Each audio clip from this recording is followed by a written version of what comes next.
began with a more powerful, leveled up party. Um, there was a brief bit of discussion around what your options were following the seemingly putting an end to the threat of the Gauntlet and that sort of lighthouse being lit. Um, as a group, you decided to try and find where Carmen Rajani had gone to post his break-in at Mayor Menheim's manor house. You initially you went and spoke to Carmen's daughter um, at Blades and Glades at his sort of blacksmith store. She was kind of reluctant to give up a lot of information, but you were able to diplomatically convince her that you were trustworthy. You weren't just looking to kind of find him and turn him into sort of Captain Longsaddle. You were able to convince him that you were more concerned about sort of his well-being, understanding what was going on. She told you that she felt it was if he was to be anywhere, then there was a particular location to the west of town, a sort of an old smuggler's cave where she thought, if anywhere, that may be where he had retreated to. You headed down there using the directions. You were able to find Carmen there, along with this longsword, which you knew had been stolen from Mayor Menheim's or from his house. Winterberry attempted to kind of again sort of diplomatically sort of speak with Carmen and talk him down from sort of turning it into a fight. But it turned into a confrontation, not an all-out fight. But Carmen did take one sort of strike at Winterberry, which did end up being a critical hit as well. But eventually, Ufrid Yeah. was able to very diplomatically convince Carmen to end the fight, and you were able to sort of, similar to how you sort of dealt with the daughter, convince him that you weren't here just looking to sort of cash in a bounty or anything like that. Instead, that you were kind of keen to understand his version of events. He told you that the sword, the cooperative blade, belonged to his ancestor, one of the members of the Rose Guard. Told you that there had been an agreement made previously that he would essentially lend it to Mayor Menheim's to go into this sort of museum of Otari town history, which he had built in his manor. But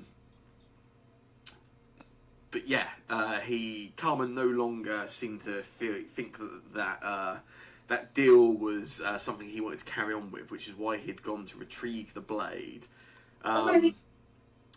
You were able to convince Carmen that a route to perhaps redeeming himself in town, or sort of at least helping to deal with the issue of if he was to return, what has happened and what he did before leaving, that perhaps if Carmen went with you into the Gauntlet to where you believe Otari's body to be, based off the spirit conversation you had with one of the druids, and to return Otari to be buried in town, that may go some way to kind of redeeming Carmen's reputation in town. You did, through conversation with Carmen, you were also able to find information on some of the other items that in the museum, particularly the items that belong to the members of the Rose Guard. So there was the cooperative blade, which is in Carmen's possession currently. And he also told you about there was Zarmavdim's spellbook, the Thresholds of Truth. There was the Cloak of the Huntress. And yeah, the blade. No items from Otari were there because Otari's body was lost in the Battle of Belcora. However, following your return to the Gauntlet, you did find a small cavern to the south, inside of which you found the body and the spirit of Atari Ilvashti, who gave you some information, sort of told you that he had been sort of stuck here essentially ever since his body had died. He was unable to sort of travel too far away. Obviously, he has been able to communicate with your party a few times previously via his spirit. And yeah, it was also gave you. You had previously looked at the staircase heading downwards from the level of the gauntlet you're on currently, and you realised there was a force field of some type, sort of preventing you from going down those stairs. You did notice, however, that whilst trying to make your way through it, whilst you had the corruptive blade with you, you seemed to be able to progress further through that. So you kind of began working on the assumption and following this conversation with Atari, that Atari told you that he had heard the Void Glutton tell Volok previously that without a reformed Rose Guard there would be no way to pass the barrier. From which you assumed that gathering the tools of the members of the Rose Guard may help.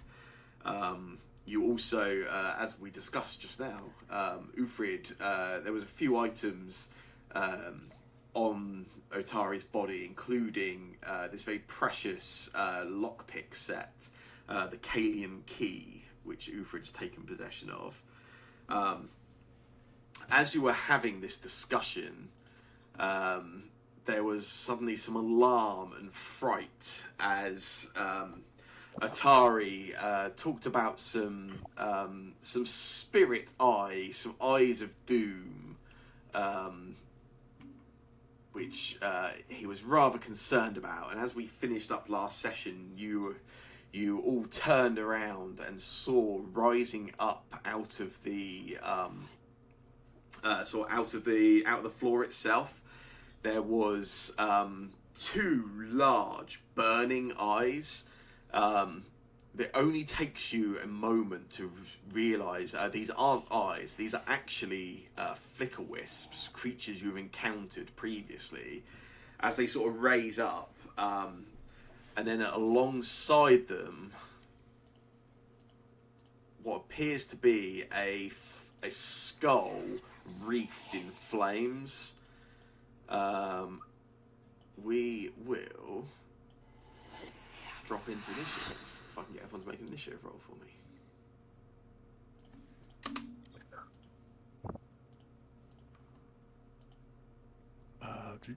Initiative is there. This is great. I finally don't have like a negative on my initiative. Woohoo! I mean, I don't like that this is some blamey skull thing. That makes me sad. Flicker wisps. Flicker wisps. Also, did bloody matey just get a 32 on his initiative? Carmen, yeah, he did. And the skull still beat him. Carmen did get a nat 20 on his initiative. Oh, wow. Somehow I'm also sitting right next to the bloody thing. Yeah, you're I'm just happy. a big fan. Classic. So yeah, Accompanied by... as Atari kind of sort of points out these eyes, you see them, and as I say, you're able to quite quickly recognise these aren't eyes. These are two flicker wisps and this skull wreathed in flames. At the top of initiative, this flame-wreathed skull is going to act. The first thing it is going to do, as it sort of comes up out of the water, it shoots out this small sort of shocking burst of electricity in the direction of Tunk alongside.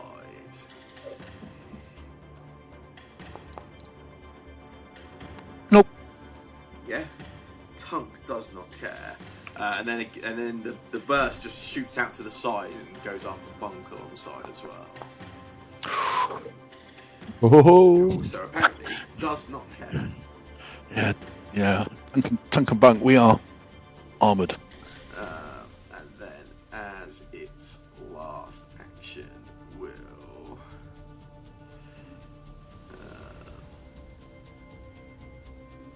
surrender. yeah, as its last action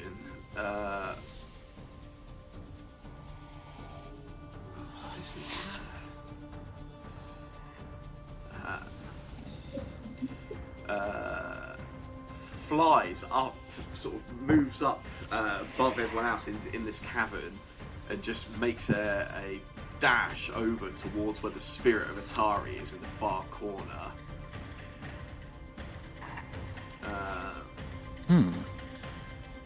So yeah, as that happens, Carmen sort of looks up and watches as this flame-wreathed skull sort of flies up overhead and heads in the other direction. Follows it round, and as he stops, he's sort of looking in the direction of Ufrid and Winterberry, and he shouts at the both of you. He says, "What do we do?"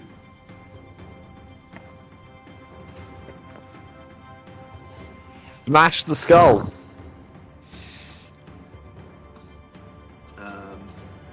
Carmen sort of listens to you quickly, and then reacts. He takes an action, draws the cooperative blade, this long sword, runs past the two of you, and as he runs past, just takes like a sort of jumping slash with a blade at that flaming skull. Yeah, boy.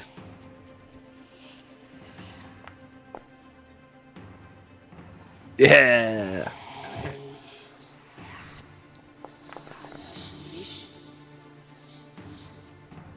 For 23 damage. Oh boy. Either that sword is something incredible, or he's He's- got like plus 15 to I hit. think he's insanely strong. Wow. That is 3 actions for him. This Flicker Wisp will.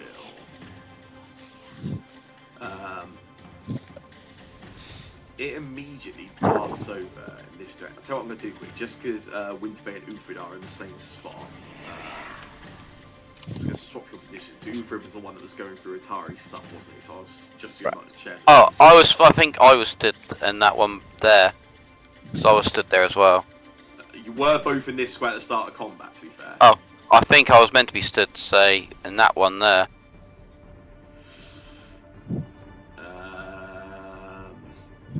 I'm gonna say no. Like you weren't there. Your token wasn't there.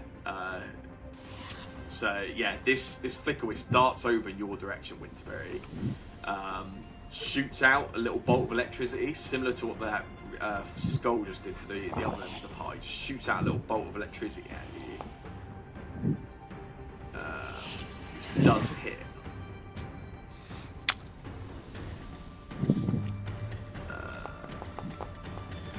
Who was that? Oh, I think I would. Is he within 15 feet of me? He is. I would like to retributive strike. Nice. If it'll let me. I'm going to click that. Yay, that should have. Yeah, cool. So, Winterberry takes 3 damage following the resistance from your champion. Yeah, you get the rest of your reaction, Oren. Oh yeah. I completely forgot. I will. Okay. Can I get away with stepping 5 feet? I'm allowed to step. Yep. So is that 5 feet? Yes, yeah. Even though it's technically diagonal. Perfect. Step 5 feet. Select it. Yeah, with diagonals, the first one's 5 foot. They alternate 5 and 10, so the first one's Oh, 5, excellent. second's 10. Perfect. Yeah, that is So, yeah. a hit. Orin steps up behind it and hits it, and ooh, not bad. Nice, yeah. 16 damage on that Flicker Wisp, a strong hit, and then it responds in kind, just turns around in your direction, just again pierces out that electricity in your direction, Orin, which is a critical miss. Case, it's your turn.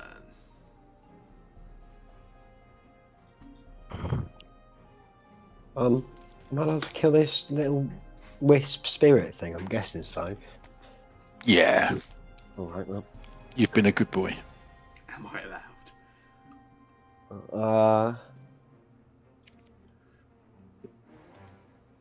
Faint the spirit thing.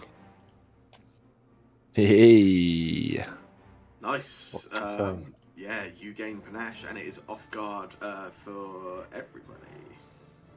I don't think Oh, it's just you okay. actually, isn't it? Yeah. Oh, okay. It's your finish that makes it for everybody else, isn't it? Yeah.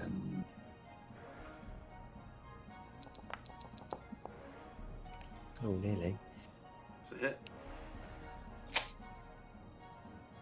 You can roll some damage. Jeez. Goodbye. You don't know that. You don't know that.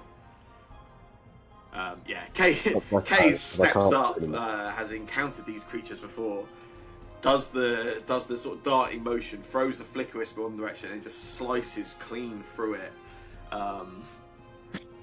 In one strike, kills that flicker wisp. That is all 3 actions for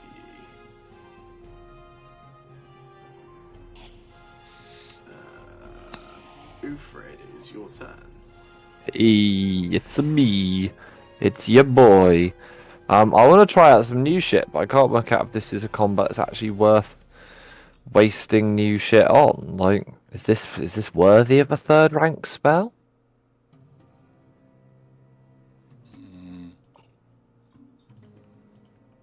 I would say probably not. I would say not as well. Rubbish. Fine. I will. Well, I'll drop a lingering performance. I'm gonna go for a courageous anthem, not a rallying anthem. So buffing attacks, not defense, because I think we're good on that. So that should put that out on everyone automatically. I don't think it'll put it out on Carmen Yeah, because he's attack only. But yeah, I will add it to him. yeah, I tried. It didn't work. So all yours. And then I will just look at this flamey skull. I can see it from where I am. And I am going to. Looks like there's some loose rocks in here. So I'm going to attempt to telekinetic projectile one of them at the skull.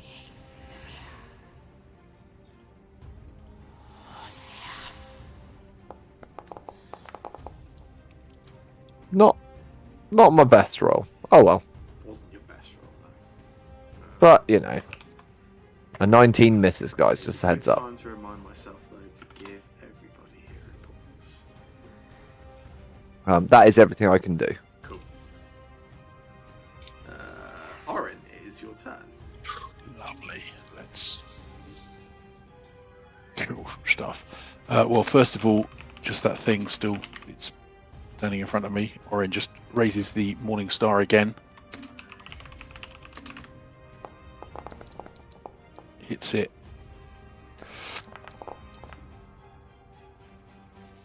And hopefully that kills it. That's a pretty good hit. And yeah, it does so. And then, oh, it's getting a little bit crowded over there.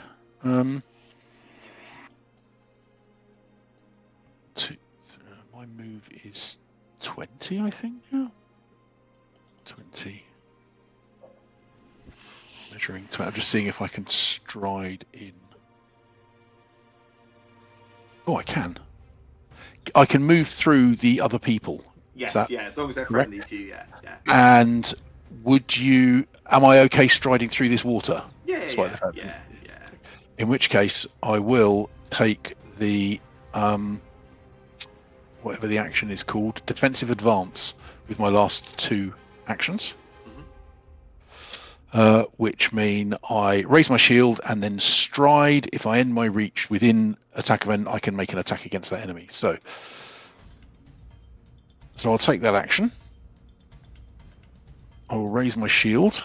When I can do that, shield, raise, and then stride to the. Sorry, that's not move. That's measure. Stride to there. Target the skull. Yeah.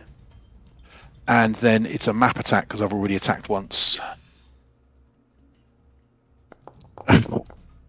And just miss.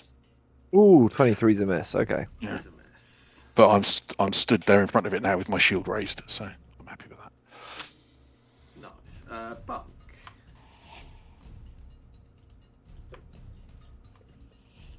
Yeah. This shape of this cavern. Can I see the head or not? Because it's sort of in between a wall, but I don't really know how the walls are. You can see it. Yeah, you're fine. Yeah. All right, cool. In which case, going to be pretty standard. Let's start with exploit vulnerability, please. Yep. Oh, apparently I haven't put in my hand, but I definitely do. I haven't.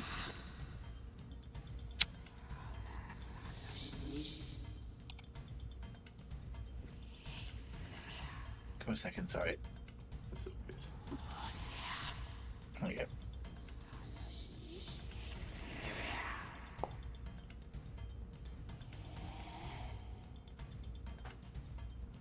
That is Wow. a failure.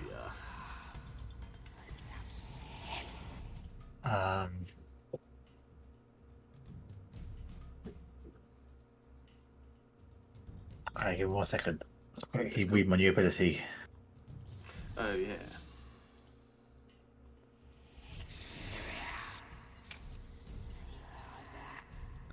Yeah.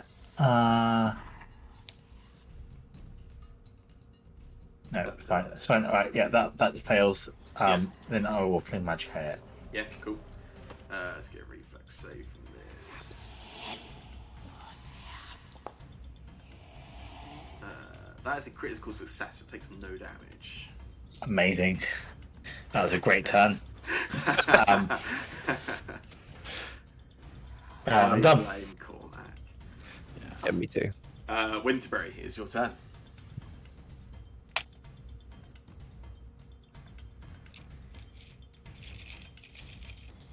Oh. Can I get to this rock with 15 movement? I've got Yeah, 25. Yeah, it's fine. Cool. And I was just reading it, and this this dagger's green, so it does fit well with me. So I've just got this little dagger, and I'm going to stab him with him because it's green. Oh, you took the dagger, did you? Yeah. Yeah, it's a green dagger. I can beat the green dagger. Hey! Yeah, it's a hit. You can roll damage.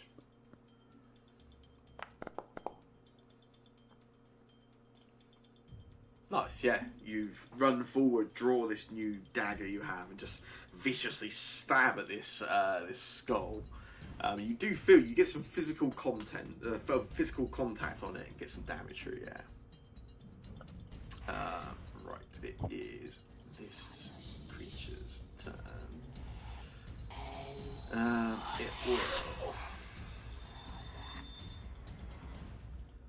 Oh, a random question, Sam. Go for it. Do I have to activate the poison drip for it to work? Yeah, it's an action to do that part of it. Yeah. So there's the part when you critically succeed on attack, which always happens if you critically succeed, or you can spend an action first to activate the poison part. Yeah. Oh, I thought that was the case. Yeah. All good. Yeah, this creature dashes over. Sort of, it's got the rest of you sort of come up behind it. Winterbane jumps up, takes a stab at it. It shoots electricity out in the direction of Otari. And hits. And you hear a sort of scream. Atari sort of screams out as the electricity sort of makes contact. And you see Atari's sort of spirit, the ghost of him. You see it sort of almost similar to when you've all seen you've seen Orin sometimes use his unexpected shift ability and sort of briefly sort of shift in sort of almost like phasing in and out of vision. And very briefly, it's almost like the spirit flickers a little as he sort of screams out. The creature will then, with its second action,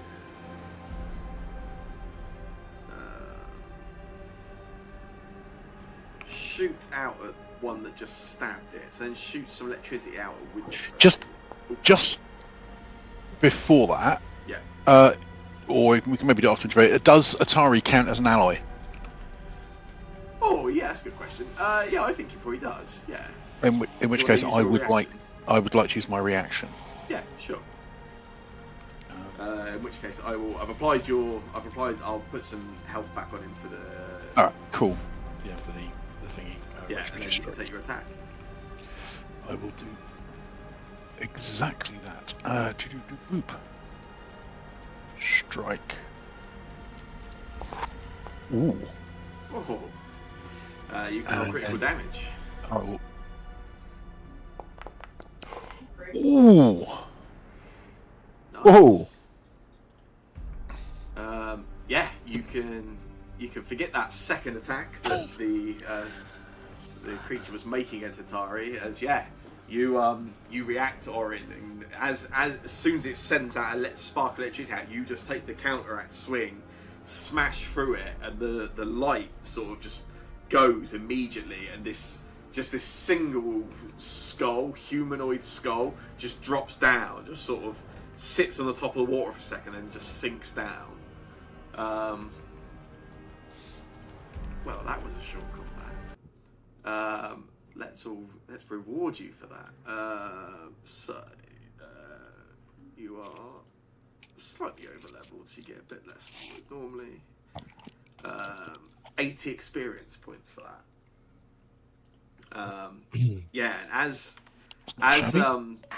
as that skull sort of drops down, Atari looks over to you immediately, Orin, and calls out, and he says, "Amazing, friend, thank you. That was rather alarming." It seemed to be targeting you directly. An old friend, perhaps? Yes, these minions of Belcora have long been looking for their mistress's revenge. Her defeat was handed out to her at the hands of myself and my friends. But alas, this new Rose Guard has defeated them. And then he quite dramatically shouts out and he goes, "Belcora, they're coming for you!" Ooh. Yeah. As he does so, the air in the chamber very briefly just feels a little cooler and colder. There's a slight gust of wind through the chamber, and the spirit sort of floats back a little, almost against the walls of the cavern, and he goes, "Well, maybe you'll power yourselves up slightly first." I mean, by the sounds of things, we've got a few little artifacts to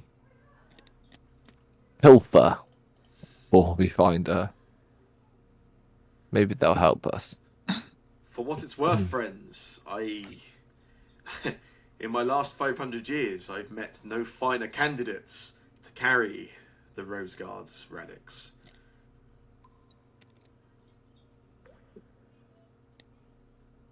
Have you met anyone in the last 500 years, Mr. Atari? Only the inhabitants of Belcora's Gauntlet. Yes. Perhaps it's been a thin list of applicants.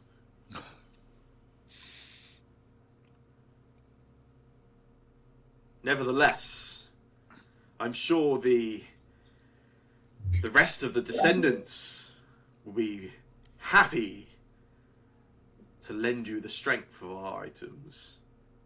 He looks at Carmen and he says, "I assume yourself and the rest of the descendants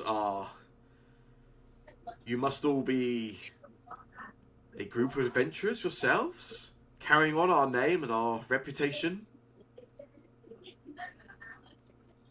Carmen just sort of looks down a little awkwardly, and he just sort of shakes his head.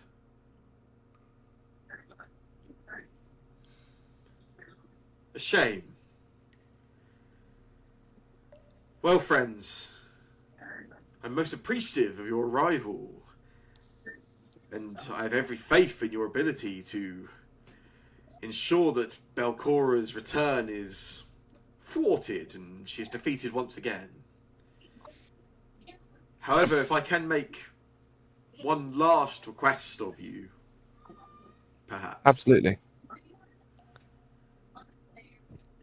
This town, my town,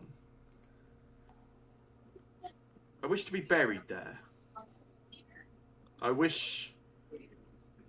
think I'm ready for peace. We will bury you there, and then we will carry the name of the Rose God to Belcora herself and finish what you so nobly started.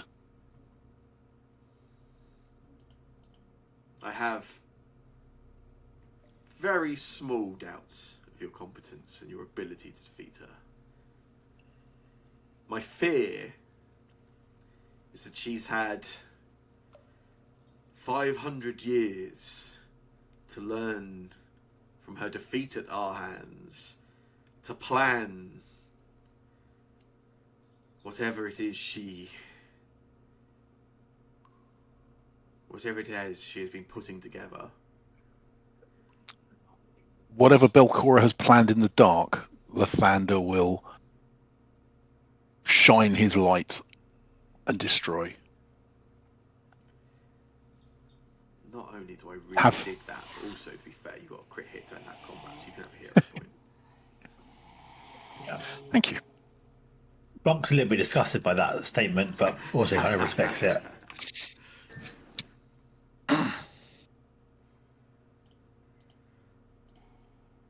Well, friends, best of luck.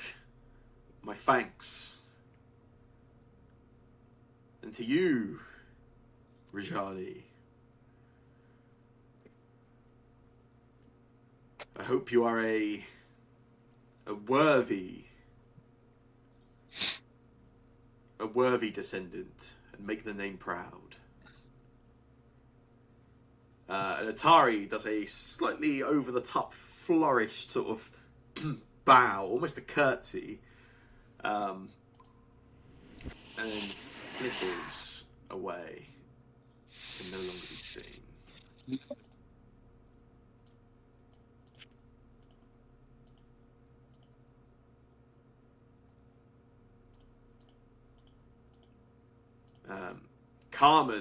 Carmen sort of sheaths the cooperative blade, sort of puts it back onto his back, and then he says, "So you were right. The actual Otari Ilvashti. We should return him to be buried alongside his friends, alongside my ancestor." Is she buried in the graveyard in Atari? She is. I think I probably knew that. Yes, we will take him back, and we must collect the other items of the Rose Guard. Which I suppose means I'll have to speak to Osef as well.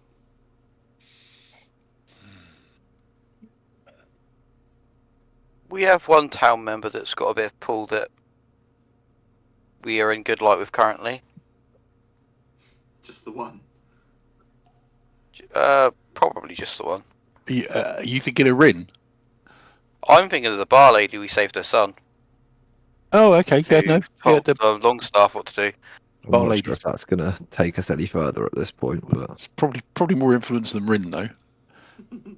I think the bar lady knows quite a high things. I think already knows insight to the gauntlet from her son being captured and used as a power source. Would be more inclined to believe us and help us persuading others. So we're agreed. We take Atari's body back and bury it, and absolutely. then we go to the mayor and I think we go demand to the the mayor and artifact. they can have a little funeral for him. I think we return the body to town, and we say that we've brought this back. It's to I be buried. think He's to we be buried follow. here. I follow a certain someone as the hero bringing the corpse back. As I look at the man that stabbed me earlier, Mr. Blacksmith.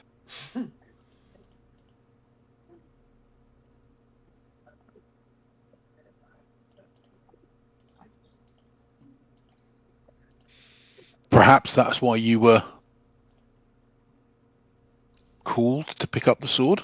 That's why you. Oh. That's why you took the blade, right? Was because Atari. You'd seen Atari in a vision, and you knew that only with the blade you could return his body. And he laughs slightly, and he says, Hence, we stumbled upon you inside here and helped you. You would all lie. You would all lie for me. Oh, absolutely. Without a second of hesitation, quite frankly. Osep could go Is fuck it- himself. Is it really a lie? Are you sure that there wasn't something guiding your thoughts? Who can tell? I'm a very convincing liar, if it helps. And he laughs again. He says, well, you seem confident. I'll give you that.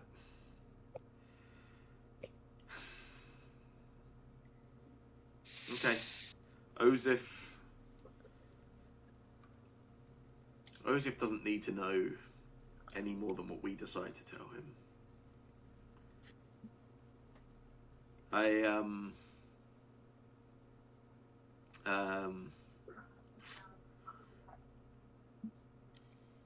Thank you, I suppose. Hopefully this is enough to ensure Long Shadow and Osif will understand.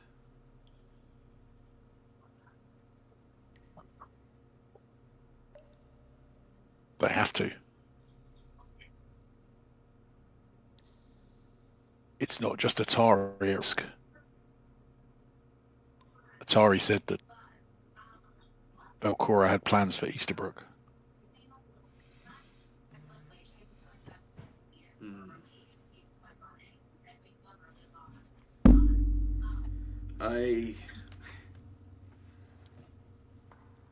I'll be honest. What just happened here? That was pretty fucking scary. Was pretty normal for us these days. Mm. Yeah, not so much for a humble blacksmith. Maybe your job is to make the weapons to kill these creatures. I think you might be right. The- I think The #1 blacksmith of Atari. I've always had the pressure of my name hang over me, like I have something to live up to. But I guess we all contribute in different ways. Maybe it's time to stop being who I think people want me to be, or trying to be that. And he unsheaths the blade again, pulls out the long sword, and he says, "So you think you need this if you were to go down and confront Belcora?" I believe so, yes. In which case, no matter what Osif may argue, this is mine to bestow and to give.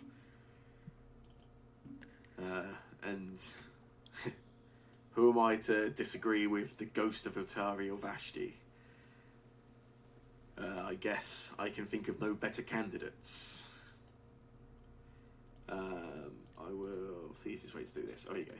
there's where Atari stuff was. There's still the armor left there anyway currently, and he will. Where did I put that? Right, there it is. The Rosa Argentis, or the Cooperative Blade. Woohoo! Although actually,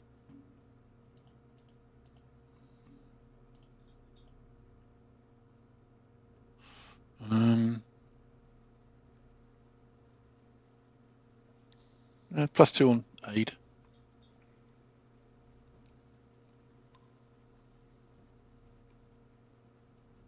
The flurry of flowers is quite nice. Mm. Well, that's 2 actions to make 3 attacks. Correct. Yes. Using does the agile mean? agile map. It means the minuses Less are map. slightly lower. Okay. Yeah. Instead of -5 for map, it's -3. So -3 and then -6, which is That's pretty good. That's actually very good. it's Mm. pretty good. Not Is good for this me, something but that we some- could then put a +1 rune and a striking rune on? Or is the fact that it's already magical? It's can't not do very that. clear from the weapon description, I guess. This already is a +1 weapon and a striking weapon. Oh, It has okay, 2 runes yeah. on it. Oh wow! Yeah, that's not clear at all. I mean, there's someone in our party that uses swords, right?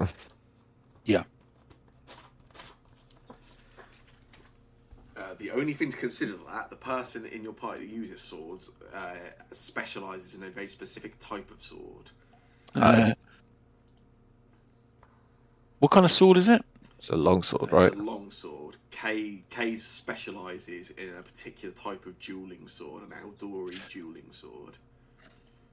So, is there anyone else in the party that would get good use out of a longsword?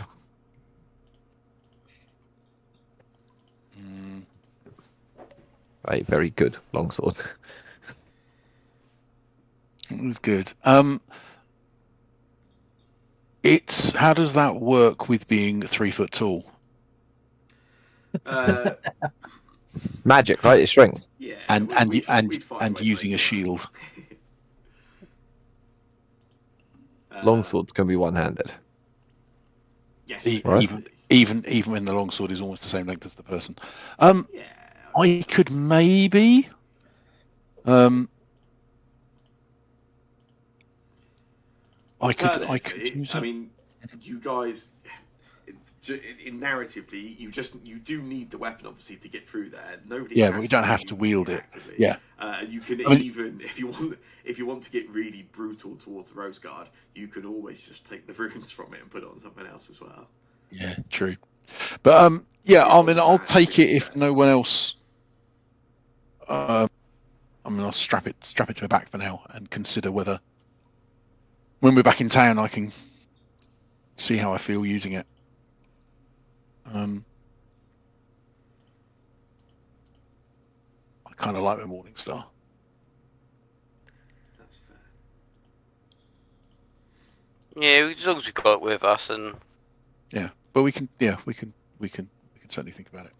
if only we had the other roof ready, it'd be perfect for that weapon. Yeah, well, we can hold it for him. Yeah.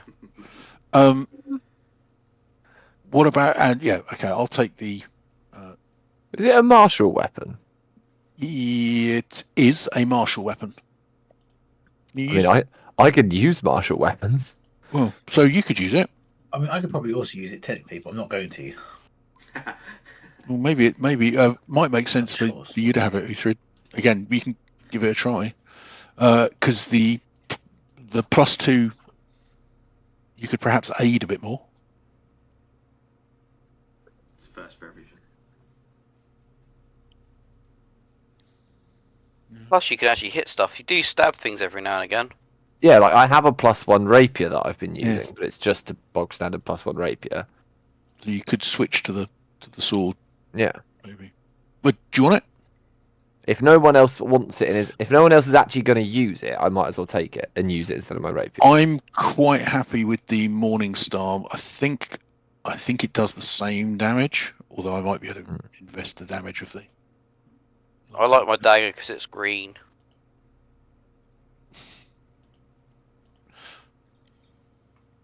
Yeah, you take it for now. Okay, What I'll about the? put it on the tree. What about this +1 studded leather? If it helps, the Morning Star actually does more damage than the Greatsword anyway, or the Longsword. Does it? Yeah, you're on 2d8. That's 2d6. So. Oh, No, I interesting. just realised I'm using studded armour, so a +1 would actually be an improvement to my normal there you basic go. studded armour I've got. There you go. Although exactly how you wear studded armor is, do you like go behind the curtain and you shake and all the needles fall off, and you put the armor on and then you spray. I'm not naked, Tree. I do have clothes on. Yeah. Yeah, I I'm always not imagined you naked. just a tree. I do have tree parts. Leshies have quite a lot of dignity. Yeah. Blasphemy. I thought better of you.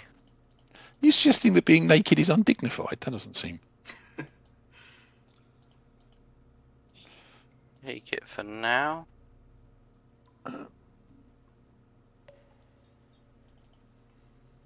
Nice. Yeah. I guess is there anything else you want to do? What do you want to do? We pack up the body, right? I'm assuming we've got some kind of canvas Yeah. or something we could wrap it up Yeah. in. Yeah. Case So has you've got got- loads of carry weight, right? Case, carry this body. You are also. I would just add this direct to the party stash. Is probably the easiest way to do this. But there is also a selection of coinage, sort of dotted around the body and in some of the pockets on the armor of Otari. Oh, nice. In total, you are able to find 120 gold pieces. Hey, nice. we're fucking rich. I've just thrown that into the party stash. Lovely. I can. Yeah, it's all in there. I can split it evenly between everyone, or it's in there along with some other money you apparently had. Just in there leave anyway. leave it in the stash as far as I'm concerned.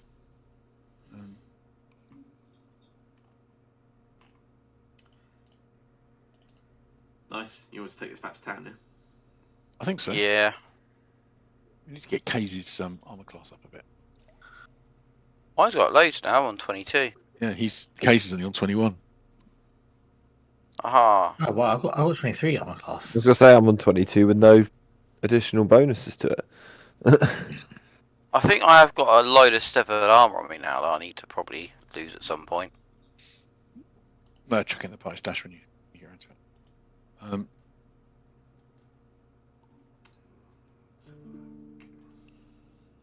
So are we going to... There isn't... Yeah, we're... Okay, back to sorry. Excellent.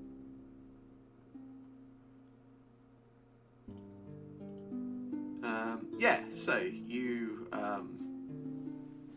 as a group, you sort of head back to town with Carmen and with the body of Otari as well alongside you. Are we going to take... Are we going to bring Atari back up, Carmen back into the village with us? I think we go to the tavern with the one we saved her son. She had a bit more pull than the other people we knew. Hence, she got us back into the town ourselves. We could perhaps go there, and then we could send a message for Longshanks to come. Yeah. Oh, well, actually, we don't really care about Longshanks much, do we? But it's No, more... we let her know and we have the body. The brave blacksmith has come and saved the day. And then what we're going to ask her to do? Be a liaison Between... us and the mayor us and the mayor. So tell the mayor that we want to meet, or... So you guys planning to like sneak into town because like carrying That's- a body back through town is probably not the easiest of things to do. I think if we got the body of Atari, we go back triumphantly, right? Yeah, we parade back in, right? Yeah, I say we parade back in. We don't go quietly. We show the body. They give the man his respect. Well, are they gonna? How are they gonna know it's Atari? Because the gear we've got. The We've got bush speaks his- sense. We've got his special dagger. We've got his special tool picks. So what? Get Carmen to wear a hood? Carmen's one who's prayed in the background that he got the vision to save Atari. I believe we stick with the thing of he had the vision, and then we have the second person that's saying about Cora's coming back, and that we need the Rose Guard's weapons to go to the lower floor. So we're gonna go. I believe we go straight to the most influential person that's on our side. She just runs it in. Yeah.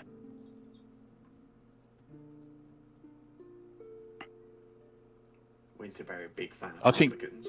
You can tell you what. I think- I believe Sheriff Berry back on the case. I think He we should. succeeded in his Shouldn't case. we go? Shouldn't we follow the sort of line of command and go straight? Go either to Longshanks or straight. Longberry's just an idiot who doesn't know what he's doing. Hence, we go to the person with the real power. I forgot her name, but she's the inn lady. And there. I think we should go to the mayor. I believe we go to the mayor, past the inn, speak to the, and then go that way. I believe us just turning up without someone that could be a good liaison. Well, we could always. I mean, we can go to the mayor and could send word to her. I believe we walked past hers to go to the mayor's anyway. Am I correct in that way, Sam? No, not remotely. If you want to go straight Oh. to the mayor, then you'd sort of come down here and go straight down the main Side road of up to the here. yeah. Oh, Go through to why the did I door. think we come through this way? Oh yeah, the only entrance. Yeah, I to always town's think up that, here, but there is yeah. no entrance. There is no. Yeah, entrance. sorry. In my head, I thought we came through this way. Yeah. To be fair, so did I. So, I think. Well, what about this then? Where's the town square? Oh, hang on a second. You sure it's the right entrance? Yeah, isn't the entrance down by the pond? Yeah, see, that's what I've been thinking the whole time as well. Oh, there's an And entrance you there. you have to go in the top of town. Oh, I always thought there was an Yeah. entrance at the bottom. Yeah. Yeah. So is that Oh, that's a pain in the arse, isn't it? To get to the graveyard, you've got to go all the way around the whole village. where's the town. town centre? The market's down the bottom. That's what you're talking There is about. a path from the graveyard down to the Dawnflower Library. If you Oh, there is, close there? enough, yeah. Okay, fine. So you can get that way. So we could technically enter through the graveyard, but I don't think that's the right. No, I think we go through this way. Yeah, we yeah, I go agree. parading through town that we have successfully found if the you- body of If you're Atari. going to do that, why don't we send someone who's good at publicity in to get Rin, to get the lady from the inn, whose name I've forgotten, and to Velda. to basically start spreading the story that Carmen has Yeah. Yeah. Well, that's has brought probably Atari back. Yeah. our bard Then- friend's job, isn't it? Send him singing a song of victory through the town. and then we come in with Carmen once that's sort of been established, so that there's no doubt. Yeah. So someone's going ahead essentially to start spreading the message that you are coming back with Atari's body. Yeah. Is that someone me? You are the hype man. I think. Yeah. Cool. I think my best plan is probably go straight to Rin, right? And let Rin know what's going on and see if we can rustle up some people to kind of. Is Rin Rin- still in prison? Right? No, that's Yinya's Mara. Yeah, man. Rin, Carmen's daughter, the people from the inn. I'll go to my book friends, see if they can help. I'll just get anyone I can to Anyone- pretend yeah, and to. that's cool. Yeah. That's all. I'm gonna go. I'll go to Rin. I'll make my way into town. Where am I going? Oh, hello. Oh, I just threw you straight down there rather than. Unless you particularly want to roleplay meeting every single one of these people, I was just going to. But I want to talk to people, Sam. I'm joking. I So don't you want to. certainly can, but. No, I will just go around and I will try to gather a nice. I want to get a crowd of people if I can. Yeah, that's fine. And I'm sure if I go to the Osprey Club, or Cook's Nook or whatever, sorry, and get members of that, I can probably gather a few people. I can probably get people from the other tavern. Like I want a group of people that are all going to be there cheering when they come into town. Definitely, yeah. So yeah, your Ufrid's able to go ahead. Is able to gather Rin, able to gather Morlabint and James from Odd Stories, Brelda and Lasda from the Rowdy Rockfish, the mother and son, Vandy Banderdash from the Dawnflower Library you bump into in town, who is quickly happy to sort of do anything to support your group, who she has sort of formed this sort of friendship and bond with. You've got a number of the members of the Osprey Club who are in the Crook's Nook, still kind of awaiting the return of Yinya's Mera, all are quite happy to come along as well as Carmen's daughter, Mishia. Not long behind, sort of about 15-20 minutes behind, eventually the rest of the party, accompanied by Carmen, make their way through town. This group, this sort of crowd has already begun to sort of form in the town square. It's gathered the attention of some of the guards. You've seen Captain Longsaddle sort of speaking to a few of the guards, and they're watching quite closely as your group sort of head down with Carmen. As soon as Carmen sort of makes his way into the market square, Longsaddle doesn't come up and confront him immediately, but you see he's watching with a few of the guards quite closely. And you're also able to spot Mayor Osef is also in attendance. Goes over, begins. You see he sort of speaks to Longsaddle, and they're sort of talking to one another. The crowd are all quite excited. Ufrid's already been kind of spreading the word of what is happening and what you are bringing back to town. There's this mix of like interest, excitement, and celebration. Some people need some convincing. Others seem incredibly excited.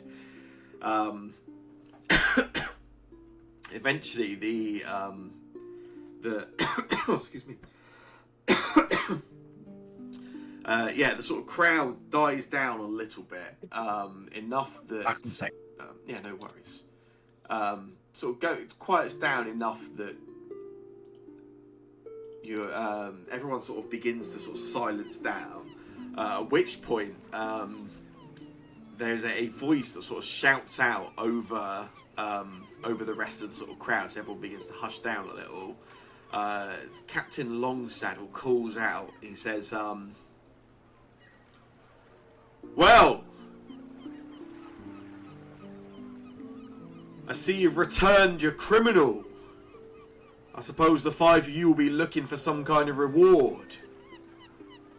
And Osif immediately butts in. The mayor sort of he puts a hand on Longsaddle's shoulder and sort of pulls him back a little, and he steps forward. And he sort of walks up, meets your group, can see you have this sort of canvas with this humanoid skeleton inside of it. He looks briefly down at the skeleton, then he stops. He stands in front of Carmen, and there's like an awkward silence, so the two of them sort of stand there. And then Mayor Osef speaks as the whole sort of town is, pretty much everyone in town is kind of here watching at this point. And he says, "So you've returned. It doesn't look like you have the item you stole from this town's museum with you, Carmen."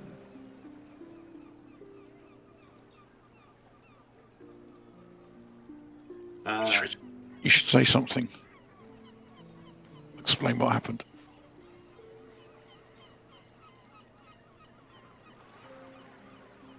Orin will kind of push Uthrid forward slightly. Me? Yeah. A step forwards. Now,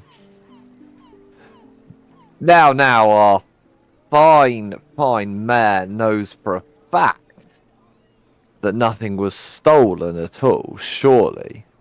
They wouldn't say such comments in the grand public eye without having some evidence of that.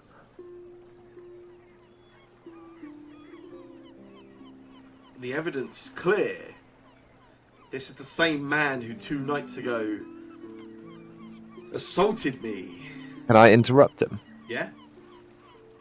Who 2 nights ago made fair repayments for an object of his own possession, which is his by birthright, and reimbursed you for the trouble.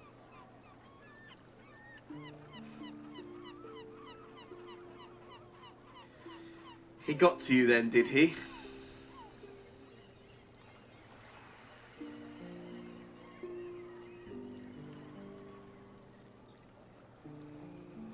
Please, if I'm wrong, correct me, but all I hear at the moment is false. He turns to Carmen. He says, once a liar, always a liar, Carmen. Despite what you may think, I respect you. I respect you as a well-meaning citizen of this town. And I can say firsthand, and he sort of puts his hand to his chin, he says, you have a hell of a right swing on you. But your constant desperation for recognition is your downfall. You're a liar.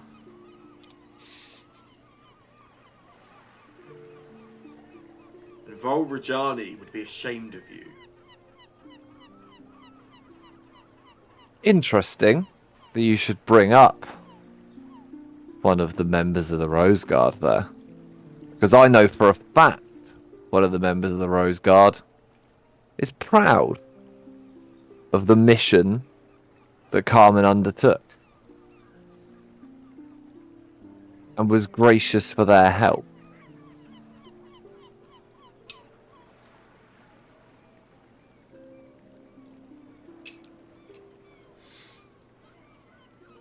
And you know this how? Carmen told you, I assume? Because I was there. We all were. We were led by Carmen. Led by Carmen's instinct or vision or beyond my comprehension of understanding to find and recover something that has been lost for centuries. And I gesture to, I think Case is carrying the body, right? I probably laid it. Case is or Probably Carmen is. laid it down. And Yeah. Yeah. I gesture to the body and I go, the hero himself, the hero whose very namesake is this town, his remains have been returned to be buried here at his own wish. His spirit spoke to us. You don't get any more recognition than that. Osif shakes his head and he says, I'm sure your group means well, but you have been taken in by the parlor tricks of a liar, a thief, and a fool. Orin kind of has been getting more annoyed by this, and when he says that, Orin sort of steps forward next to Uthrid and says, was it parlor tricks that brought the dead back from their graves only 2 nights ago? Oh, cool, that's about 5 nights ago, but yes. 5 nights ago.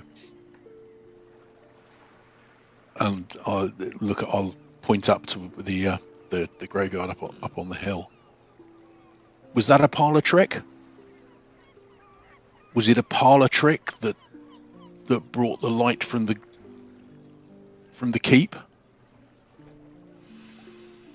Or was it perhaps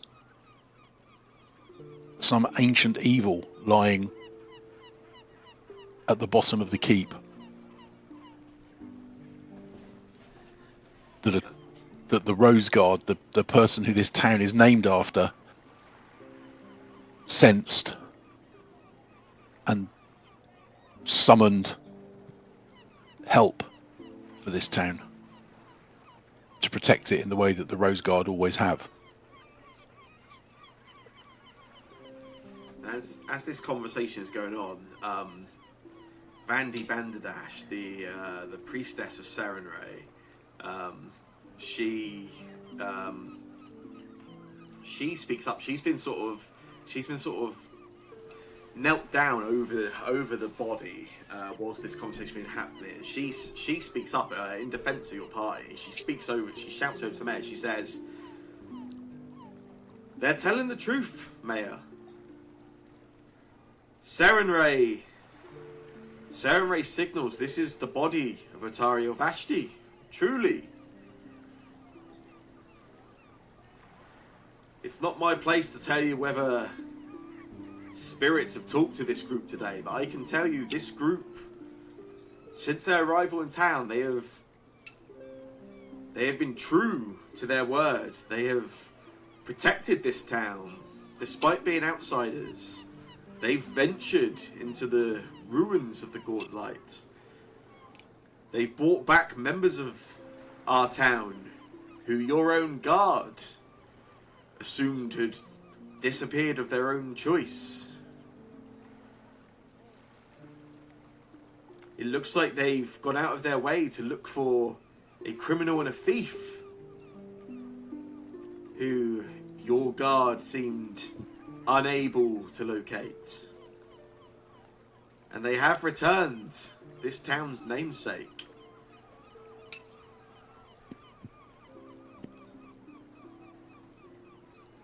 And there's a lot of like murmuring around the sort of the town, around the crowd at this point. And then somebody shouts out and sort of shouts in the direction of the mayor and says, "He should be buried with the Rose Guard." And quickly there's other people begin sort of shouting and sort of joining in with this sort of thing. Quickly, Mayor Osef sort of he ushers for quiet for people to calm down. And he says, "There's nothing to be questioned here. The body of Otario Vashti will be buried alongside his companions. That's not to be argued. We can all acknowledge Otari's return is a gift to this town and will surely be a blessing. And I will acknowledge, as mayor of this town, it is important that we are able to see beyond people's mistakes and their crimes." And he looks at Carmen and he says, "You are a thief, Carmen, but you are one of us. And I will allow some understanding in that your theft apparently had a noble cause or a noble inspiration behind it. Captain Longsaddle, you and your guard can consider Carmen Rajani resolved of this situation that has taken place. A misunderstanding. Carmen, Now, if you would return the town's property for the museum. And he looks at Carmen, and Carmen sort of looks down at the ground a little. Then he looks back and he says to the mayor, "I don't have it anymore."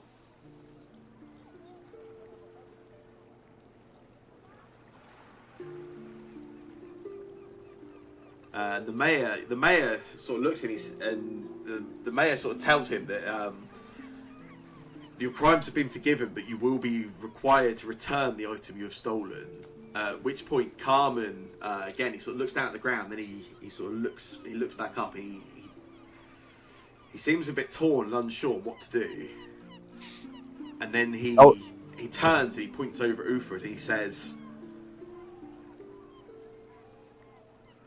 "The gnome. He took it. He has it." Okay, ooh, pushed you right under the bus. Fine by me. Long Saddle steps up and he whispers something into the mayor's ears, and the mayor sort of nods and he says, "There's been much excitement here. Much excitement, and a public trial. A scene is not good for anybody. Perhaps we should go and discuss this in private."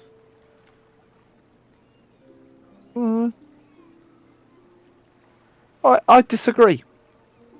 If I'm honest, I think if matters of this town's namesake and people are being discussed, they should happen in a public forum, so that the townsfolk can know what's going on. I think probably too much goes on without people knowing what's going on. The mayor turns to Carmen and says, "Carmen, should we do this here?" And Carmen, he looks over in your direction, Ufrid, and doesn't even make eye contact, just sort of looks down at your feet, and he says, "No, let's talk in private, all of us." And he looks at you, Ufrid, at that point. And you can see desperation in Carmen's eyes. Okay. I can pick up on that. I'm not incapable of noticing, so yeah, that's okay. If that makes you more comfortable. The crowd are all quite excited. Long Saddle sort of speaks to Vandy and arranges to have the body taken to the Dawnflower Library to be prepared for burial and sort of to be sort of respectfully handled. Then Long Saddle, Osef, and Carmen, between the three of them and your group, sort of discuss that perhaps this conversation should be taken back to Menheim's Manor, to the mayor's home, where we can discuss this privately. Something Carmen seems quite keen to do.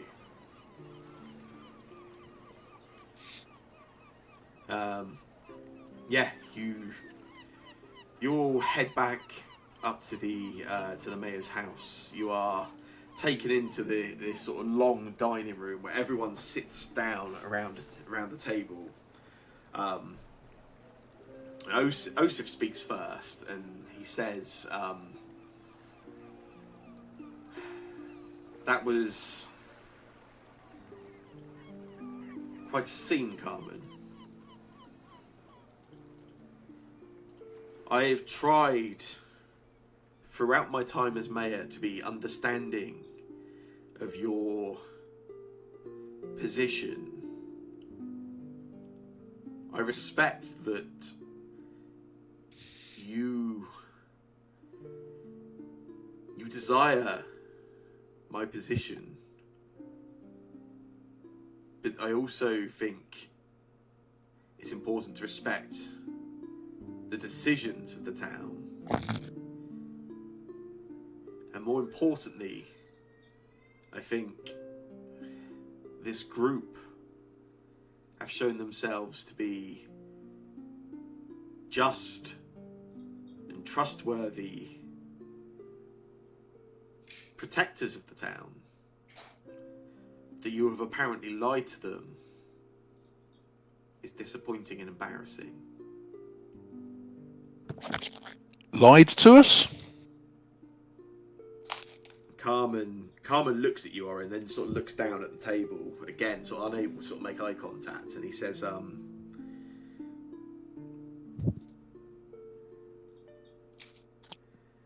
"Yeah,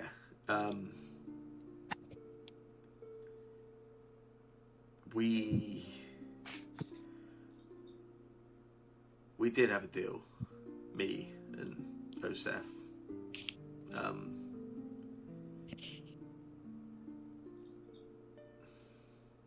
Maybe the details I told you, maybe that wasn't quite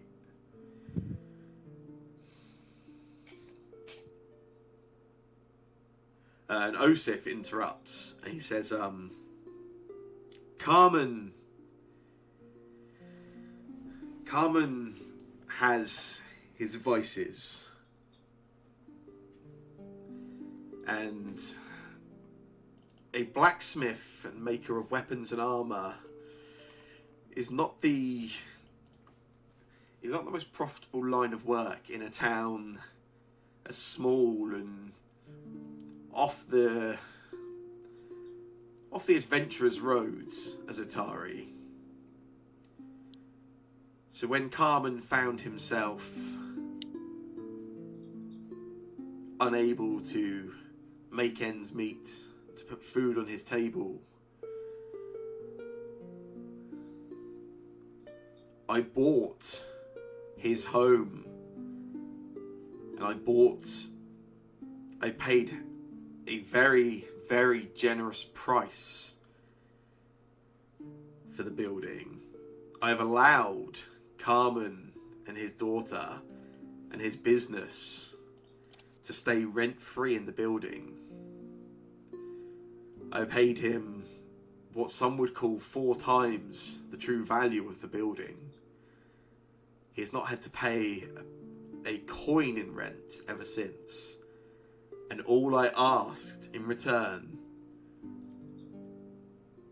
was that he would help to arm and repair the equipment of our town's guards, and that the cooperative blade would sit alongside the rest of the relics of the Rose Guard in the museum in town. I don't know what Carmen told you. Carmen interjects, and he's truthful. He says, yeah, I lied to you. There was no deal to pay. Nobody was renting the blade. I didn't want to have to tell you that.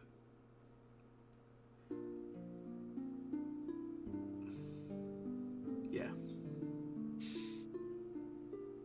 I mean, I'll be honest.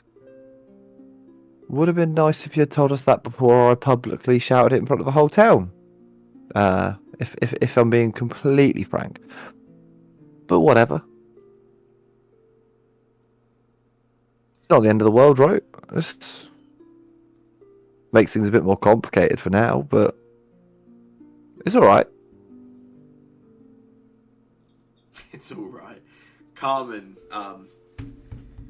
you see, he's sort of like tapping the table, sort of nerves or frustration or just the tension of it.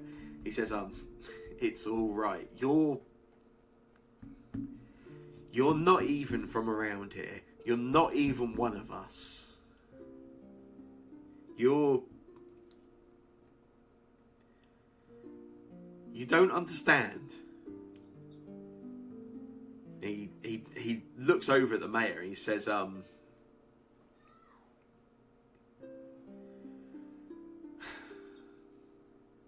sorry, Osef. I'm sorry for taking the blade. I'm sorry for lying to this group. But I'll never be sorry for punching you. I only wish I'd done it harder. Nice. And Osif shakes his head, and he looks at Carmen and he says, your foolish pride is your biggest weakness.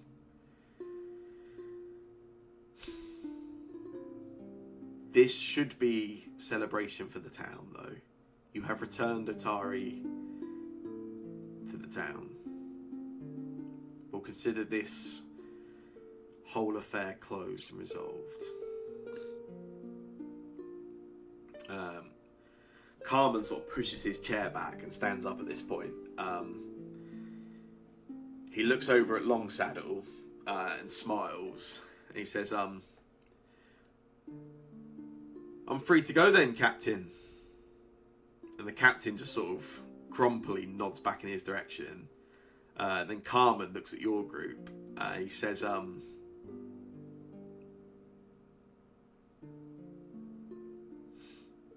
sorry? Orin doesn't meet his eyes. Just looks out across the table. Woodbury shakes his head at him. Uthred looks at him. It's alright. You do what you got to do. And you did what you had to do for your family. And then he nods back and he leaves. At which point, the mayor, there's kind of an awkward silence, at which point the mayor sort of clears his throat a little and he says, well, Carmen says, well, you say you spoke to Otari. Mm-hmm. We did. He told us that Belcora is returning. You are certain this wasn't part of Carmen's lies? 100%.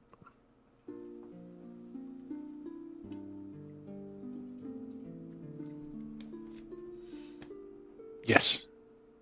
And the only time you've communed with this spirit was in the company of a proven liar? No. No, Atari made himself known to us when we first entered the keep. He's been trying to attract our attention. He's been trying to warn You didn't think this This worth telling town. us sooner? We didn't originally know who it was. What's going on down there?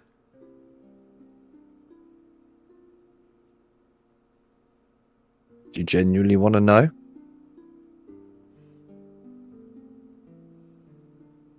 And are you gonna believe us?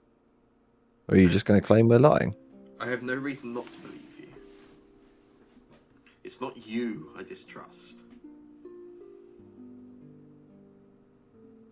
Belcora is returning.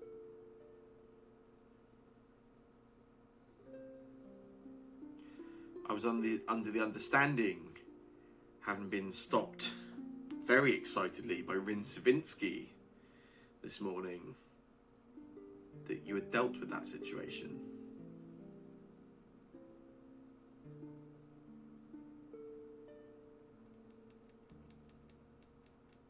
Not in its entirety. Elcora's lieutenant, should we say, was dealt with. Face. A wizard known as Volok was destroyed by us not too long ago. We assumed that may be the end of what was going on in the Gauntlet. Further exploration and investigation and discussions with Atari lead us to believe that's not the case, and there is something more sinister going on further down below the Gauntlet.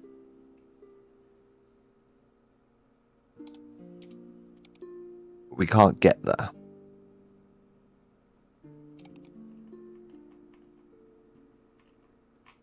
What is preventing you?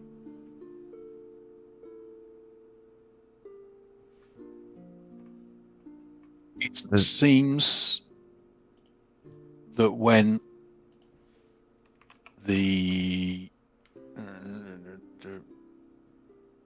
Volok powered the Gauntlet 5 nights ago,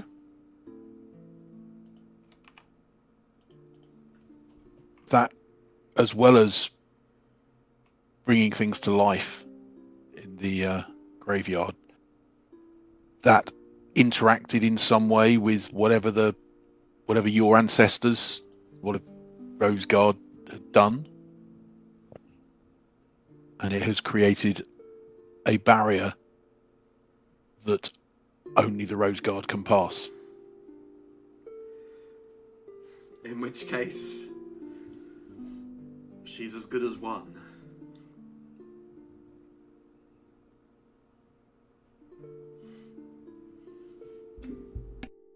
It appeared in our conversation with Atari, he passed on the torch.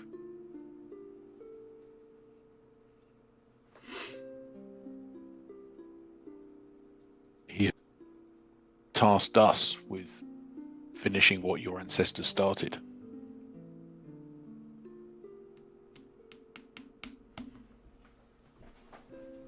In which case, you can go and defeat her then.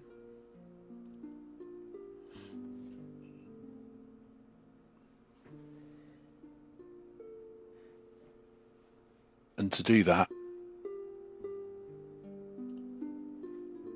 we need the town to lend us the remaining Rose Guard items. The tools of the Rose Guard. Yeah. We need the cloak of the Huntress. And we need the thresholds of truth.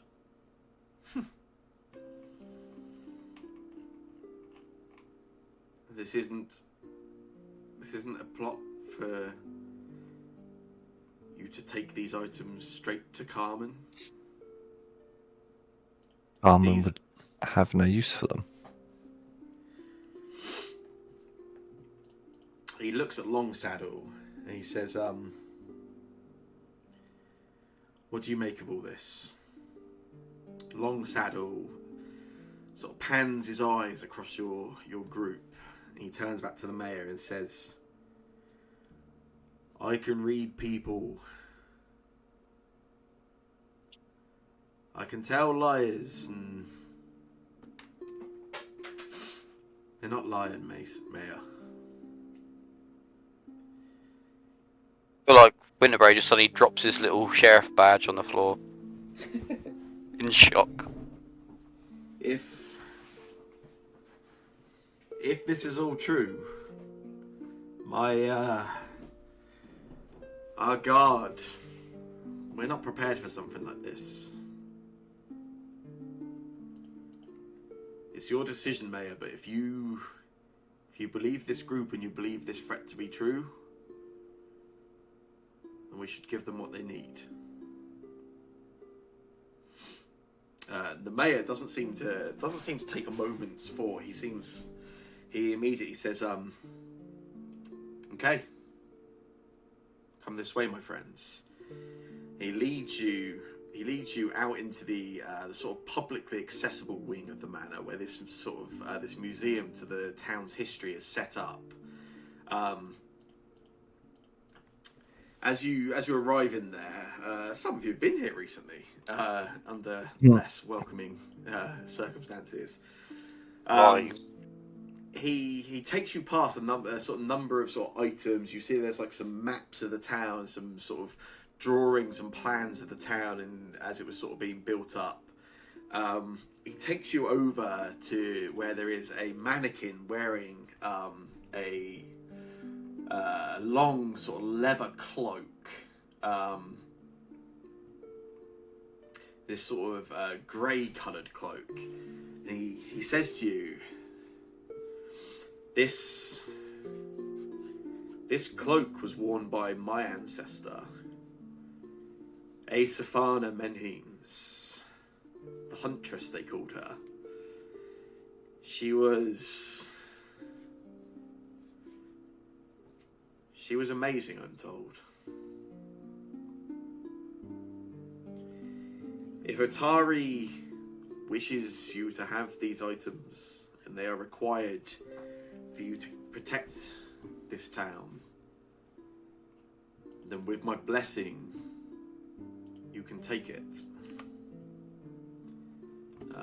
I will add the cloak to your party stash Oh, and post it to chat for reference. look at the huntress.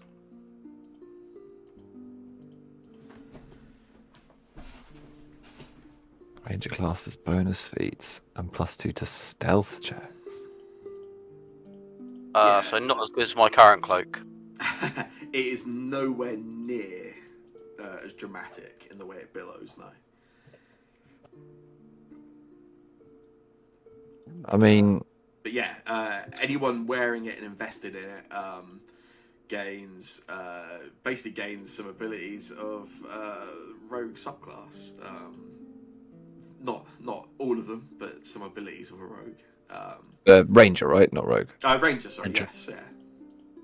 You're totally right. You've already got the rogue ones. That is true. He passes you over the cloak. Then he walks over to a sort of glass cabinet, inside of which is a sort of leather-bound book. And he opens up the cabinet, which is not locked or anything. It sort of lifts up, and he says, "The thresholds of truth belong to the wizard Zarmavdian. They say he had travelled all across Dwarf, gathering all sorts of strange and wonderful spells.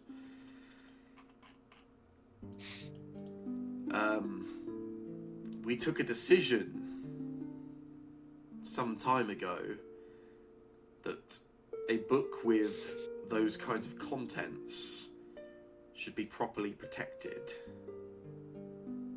The book you see here is a very elaborate copy.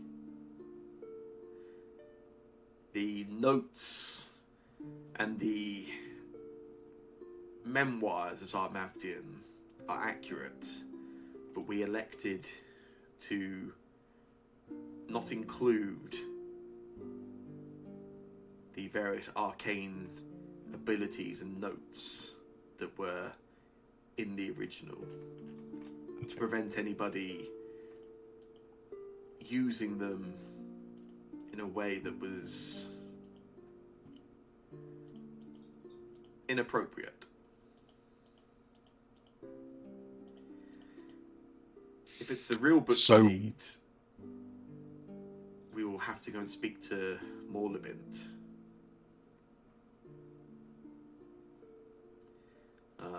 At which point he gathers your party and leads you all into town. Back to Odd Stories. Ufrid, you have been in here a number of times. As you enter, Morlibint, the proprietor, the sort of he sees your group enter, then notices the mayor as well, and he seems quite surprised. And he says, "Oh, after all that commotion in town, Mayor, I assume if you are travelling with this group, then whatever misunderstanding took place with Carmen has been resolved." The mayor just nods, and then he says to Morlabint, "This group, they have made me aware of a present threat to the town, and perhaps to the wider area. They need the thresholds of truth." Morlabint, he looks a little surprised, and he turns to your group and he says, "Are any of you experienced with the arcane?"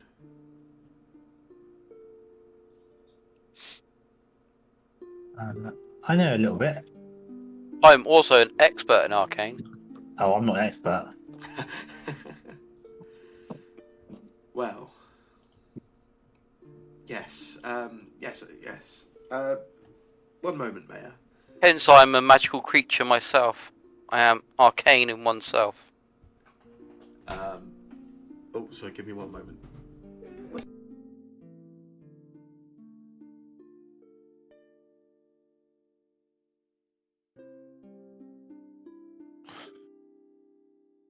What's the betting that this book, that the wizard travelled the world collecting the most interesting and esoteric Doesn't have any good magical recipes, has like 5 spells in it Has like detect in magic. total?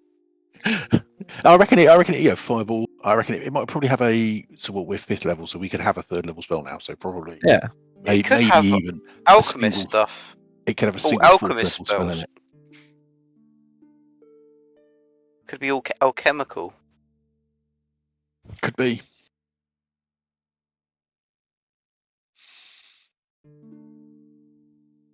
I was a bit surprised when that Colin was lying to us. Yeah. It feels, Feel let down. well, I've gone to the effort of typing I'll it all in. let him stab me as well. Yeah.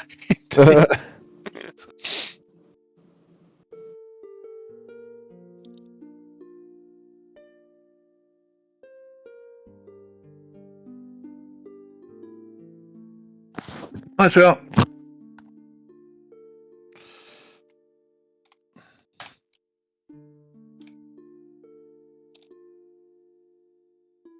Oh my god. Gives the see.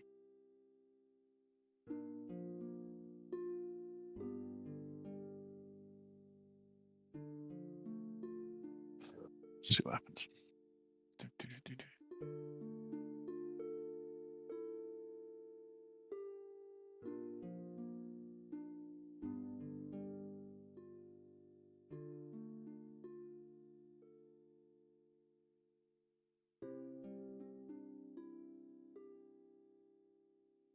Oh.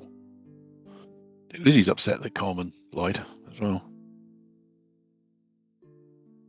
Yeah, I'm not over it, to be honest. I'm fuming. Well, I feel we've been slightly duped, but I reckon we're right. We've still got the sword, haven't we?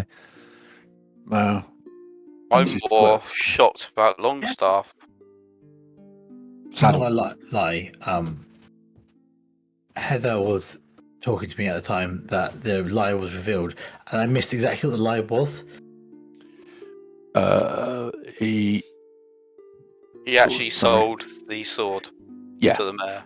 Oh, he sold us. Okay, fine. And I got the fact that he sold his house. No. The mayor bought his house. Yeah. Basically bought his house and has allowed him to live there rent free and work from his shop rent free, with the repayment being that the sword lives in the museum, Right. and he fixes the guards' weapons and armor and stuff. Yeah. So there was no payment or like rental of the sword at all. Yeah. It was Cool. he fair and square should have it. Yeah. So I got most of it. I missed the exact specifics of what it was. Bloody hell, dick. It's terrible, isn't it?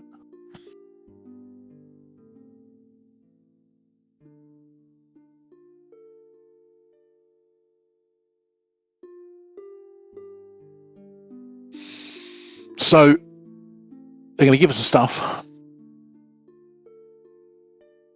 and then we're going to go plunge through the Blue Gateway.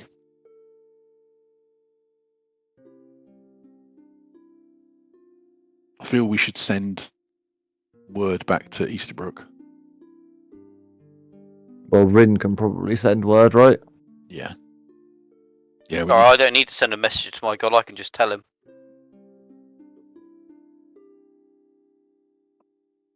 Oh, we should definitely discuss who's taking the cloak, by the way. I feel like Kay's isn't a bad shout. Mm. Well, none of Casey's enemies live long enough for him to actually declare it hunt prey. But yeah, Wow, it adds an extra D6, D8 precision damage on any That's only when attack on your first prey, attack isn't it? against your hunted prey. So, Yeah. like, and it's you take an action. It's a single action to hunt prey, so that means Kay's turns can be hunt prey, faint. I will also attack for point shit out damage. that doesn't say it isn't magical, so it could also be good for Bunk. Because I mean, it could be good for Prey's anyone, weak right? point. I don't think it's not good for Winterberry. Winterberry's probably got no use for it because, like, I don't. Oh, you also ignore the penalty for making ranged attacks within your second range increment against prey you're hunting. Yeah. I could see K's and I could see Bunk actually. Both. I Hunt think it prey works for might be both. slightly useful. I mean that I tend to focus on one person anyways because of my other things, but it does cost an action. I mean, you can at that point. What's that like? Do you detect whatever it is? I can't remember what it's called. Yeah. Exploit weakness. Exploit weakness, hunt prey, short bow, which you've got a magic fancy short bow. Or You're gonna deal playing magic, right? well. That Playing works magic's 2 actions. Oh. That's what I was thinking. K's does his is 2 actions as well, right? He does his off guard and finisher. Well, it's a feint and an attack action. So Yeah. I think K's might need to move up as well, which is sort of the third action.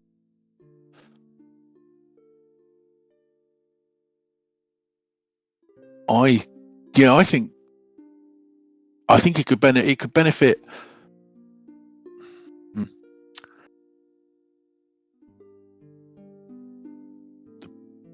So the precision is an extra D8 damage.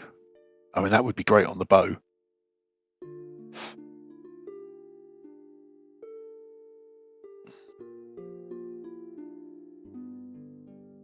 Yeah, I mean, I'm happy to take it. I think it's I would say it's Bunk or Case, and I would perhaps say for me, Case deals out enough damage when Case hits. It doesn't actually improve the attack, does it? The precision.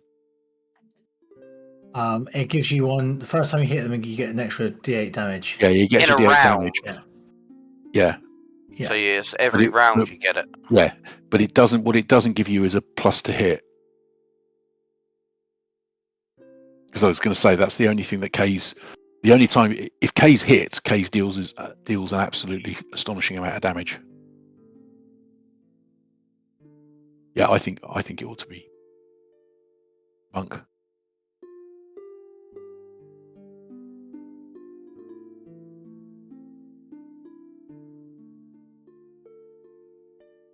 You okay with that, Cormac? How many more of these do you have to get? Yeah, I'm fine with it. Do you have all of them now? I think so. I think there's only 4 of the. I guess there's 4 because this is what's scaled for a party. Tier 4 players, isn't it? Okay. So we've got the sword, we've got the tools, we've got the cloak, and we've got the book. Yeah. The book. I- So within the book's a spell book. Guess nobody Yeah. here needs spells. No, it's, Who needs again, it's spells the going to be. most? Yeah. Because I can't You've really got. use them very easily. I can use scrolls, but Is there a thing where you can use spell books as scrolls, or is that a? I think that might be an old-fashioned D&D thing as well. I've used spells from a book already, so I think you can do spells from books. oh, perfect. Well then, I guess then you But I get the don't book. know if anyone noticed when I used that spell from that book. I needed to make a will save of 27, or I was going to go insane. How would we tell? Because I didn't roll afterwards. No, but how would we That tell was you? the book I told you about when we did How- that thing last week. How would we tell if Winterberry went insane though? It's I don't know. what I'll would be you hearing do? Start, voices in my head all the time. yeah, To be fair, it could s- just be Jack Frost start talking about Jack Frost. But yeah, talking about something else. yeah, I think we'll see what the book does. But yeah, I mean, hopefully, well, I guess worst case. Well, yeah, I mean, as there's 5 of us, I don't suppose we The actually spells are need to have amazing, an, though. The to spells have are an really item. good. Right, sorry, folks. Dad duty called. Where were we? Oh yeah. So Waterbint sort of goes back out to one of the sort of room at the rear of the shop, then comes back with this sort of very old-looking sort of leather-bound book. He tells you this book was Zarmavdim's legacy. Everything he'd learned to use and to conjure. This is the remains of a wizard's career. Their combined knowledge throughout all of his adventures. Something to be dabbled with carefully. I will add this to the party sheet. So there are 2 things, I guess, that matter with this. One is that the book has an ability of its own anyway. There we go, and I'll post that to chat again. So there it is. There's information on it. So it has an ability built into it anyway. Similar, somewhat similar to a shield, but with some other bits involved. And it does also have all the spells that the wizard Zarmavdium had learnt and used throughout his career. I'll take it. If you had a wizard in your party, they would be able to use these spells immediately. If, on the other hand, basically, if any of you have spellcasting abilities equal to the rank of any of the spells in here, and they're also in the school of magic you cast in, you can essentially learn these and use them. Well, that's a proper spell book, isn't it?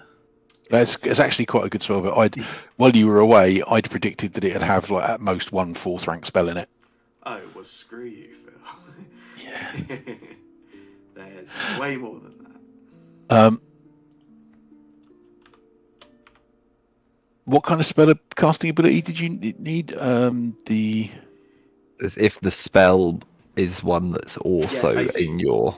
Yeah, if any of the spells, if you have some spellcasting ability, and you of that school, then as long as you have access to that rank of spells, you can also now learn the spells from this book. Now, my Fey Influence, the spell I get from Fey Influence, Yeah. does that count? No, it doesn't. Yeah. I think the only person in your party that's actually a caster is Ufrid. I can double check on this thing. It feels like I could maybe learn the cantrips because I get those from my bardic dedication. Yeah, I can. Yeah, I think that probably makes sense. Yeah. Oh yeah, which Well, in fact it would be through that. Yes, yeah, absolutely. But the stuff I get from the Wellspring. Any of them that are in the occult school at least, you can use any of these now or add them. Anything up to 3rd rank currently. Oh, haste is a cult. Already got it. Yeah, haste and slow I've already got. Paralyze is a cult. Mm-hmm. There's some decent stuff on there. Oh, actually, it's quite as clairvoyance. There's quite a few occults.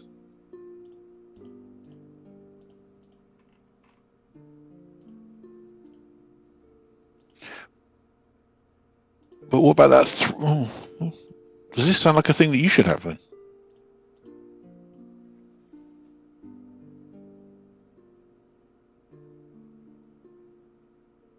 The Eldritch Researcher is what, a shielding thing?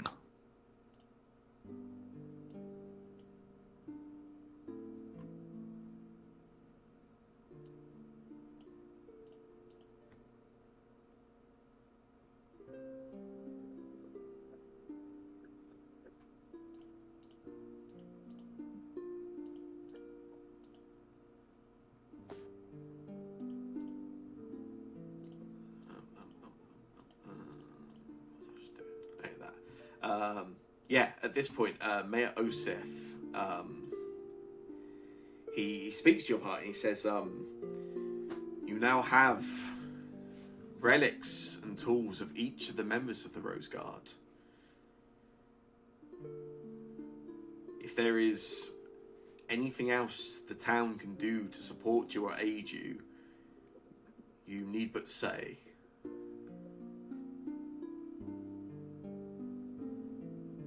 I guess there is one other thing we should discuss. Your companion, friend, Yinya's Mera.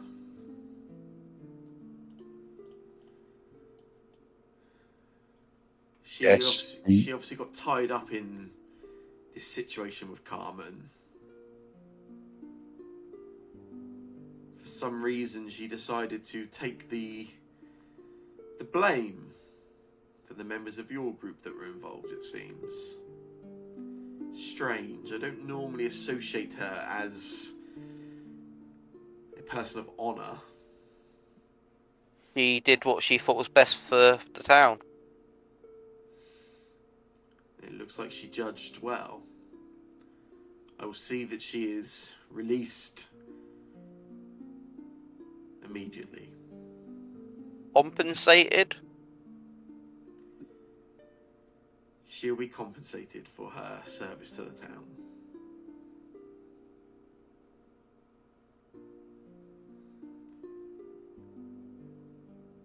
Excellent. I must go. My daughter is rather unwell. It's important I return as soon as possible. If there's anything else you need from me or from the town, my door is always open for you, friends.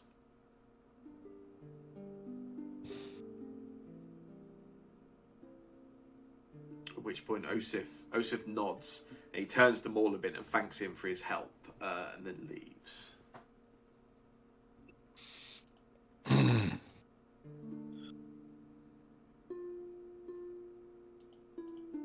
This did not go the way I was expecting.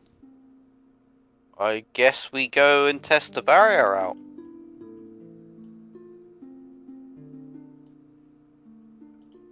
I guess we do. Now? Yeah. Yeah. Don't see reason why not. Do we decide who was getting all the stuff? Oh, how do you invest? Is that overnight? It just takes 10 minutes. It can be 10 done at any minutes. point. Okay. Yeah. So anything you want to invest in, you can. Yeah. Yeah. I mean, who do we think should have the book? I'm pretty sure. Oh wait, there's only 2 people that can kind of use it, so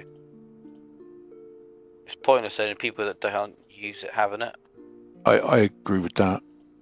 Well, who can use it? I feel like Uthrid Uthrid and should have it, and you, but you ain't gonna do spells. I when you can't. run into I can't use stuff. it. All I can do is I can just read the cantrips. I can't read anything else. So I feel like Uthrid can have it, and if he doesn't use it, he just doesn't use it. I can't cast spells, right? I can never remember. Can't use it, like- right? yeah, you can use it. And Do you have Yeah. primal spellcasting or occult? Oh, I have Primal and Occult, I do. How do I know? So you can probably use it more than most of us, Winter, if you've got primal and occult spellcasting. I don't know if a Primal will count.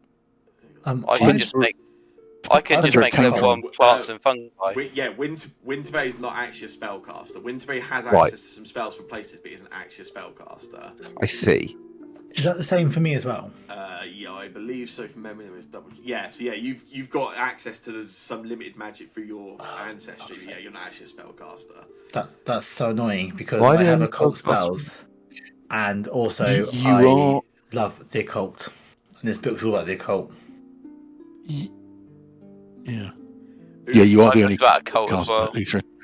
Uthrid does by through that, and then yeah, Orin has access to cantrips through his the bard The dedication bardic. that he took. Yeah. Paul So Uthrid. So I think it feels like Uthrid.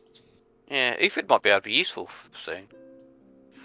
That Please. dispelling globe could well be useful. I'm not entirely sure. I mean, effectively, it's a dispel magic thing. It's like a big shield from magic, isn't it? I'm not sure. It's a spell one rank lower than its actual spell rank. And is that then dispels magic's actual spell rank? So it's casting it at first level? Yeah, it's one rank lower than the dispelling globe, so it's at third level. Dispelling globe. Okay. Okay. Oh, it's dispelling globe a fourth level spell. Ah, got you. Yeah, okay. Yeah, so it's a third rank dispel magic. Basically, yeah, it turns Plus off, rather than 15. dispelling the spell itself. It turns off the effects of magic or spells within the sort of globe areas. You almost have like a And you can just negate magic in that area. and that's a 10-foot burst, so that is that 20 feet across? How big's a 10-foot burst, or is it 10 feet across? How does it? How many squares is a 10-foot burst, Sam? Sorry, give me one. Sorry, I'm gonna have to disappear 1 sec again. I'm so very sorry. I'll be back 1 sec. 10-foot burst is 10 foot outward from you in every direction, I think. So that is all of us. I think that's right. That could be really useful at some point. I mean, it's a double action to cast it, which means it's not a counter spell. It's a magical shield.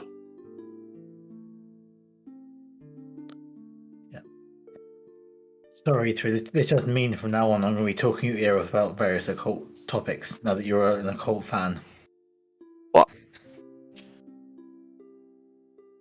The book is all about the occult. Yeah, my spellcasting was all occult. Was I'm it? an occult spellcaster, yeah. We didn't talk about it enough. I'm a big fan of the occult. Well, why do you never, ever talk to me about it? People don't have to talk about everything, Bunk. Yeah, but it's fun.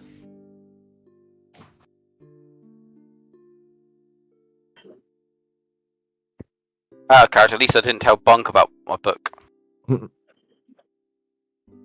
That's true. Yeah. You didn't quite tell Tunk. So- either, did you? You told him about you'd done something, but you didn't say exactly Yeah. what. So I think the Cloak of the Huntress should go to Bunk, and the Thresholds of Truth should go to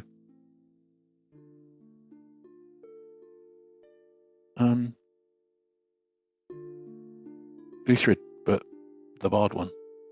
That does mean that Uthrid now has 2 of the 4 items. Three Which of the probably 4. 3. I feel like it's It's okay. because I also have the lockpick. Yeah, that's That- fair. That does mean that you're starting to be almost as good as the other one. the Yeah. Rose Guard. It also do have to probably kind of makes stop you. me valuable enough that you won't let me die just purely because I'm carrying so much stuff. Yeah. I don't know. I mean, I'm also more than happy to pass on the Kalian key to someone else because it seems really shitty of me to Is hold it on just to to open 3 out of doors? 5. The Kalian key is a special lockpick. It's got like an extra ability on it that makes it easier to open locks. But yeah, Oh, Winterbreak can already open doors without even need of a key because he's too good True. for locks anyway. Yeah. But yeah, I mean, yeah, you might as well keep them all 3 for now. Yeah. Um, It just so happened they were the most useful for you. You might as well put them on the person they're most useful for than the person that they're not useful for. so you need, this gets strapped to my arm, right? yeah. I mean, that means you've got 3 different forms of shield, or 2, I suppose, because you haven't actually got a shield. But you can, Yeah, But yeah, it gets strapped to your arm. yeah, cool.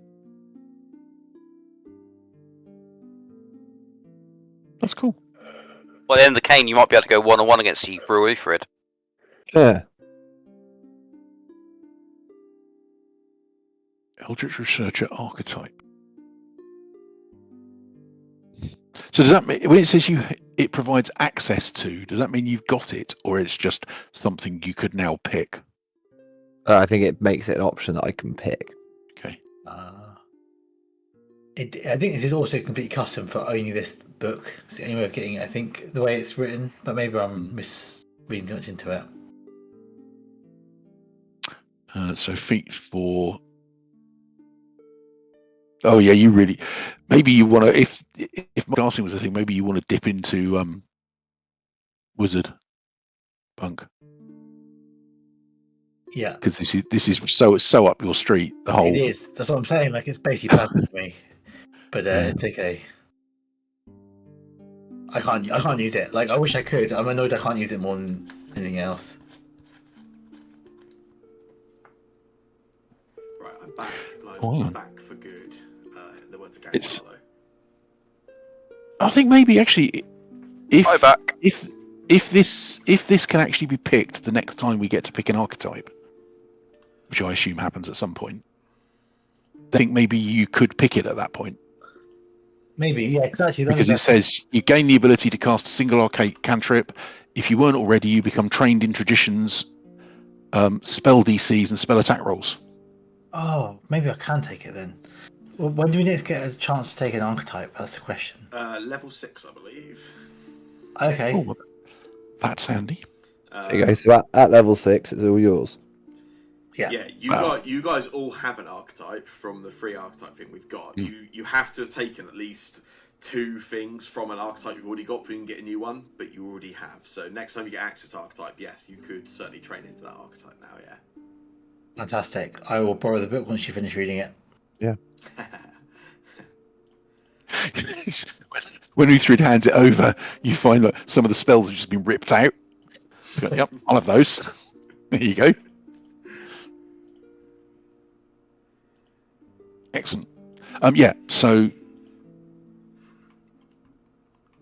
but for now you're going to take the Cloaker of Huntress punk. Yeah, 100%. It's in the party stash at the moment, so if you Oh, is it? Sorry. yeah, I it's okay. forgot. I forgot to actually take it. You're right. Now to find the party stash and grab it. P.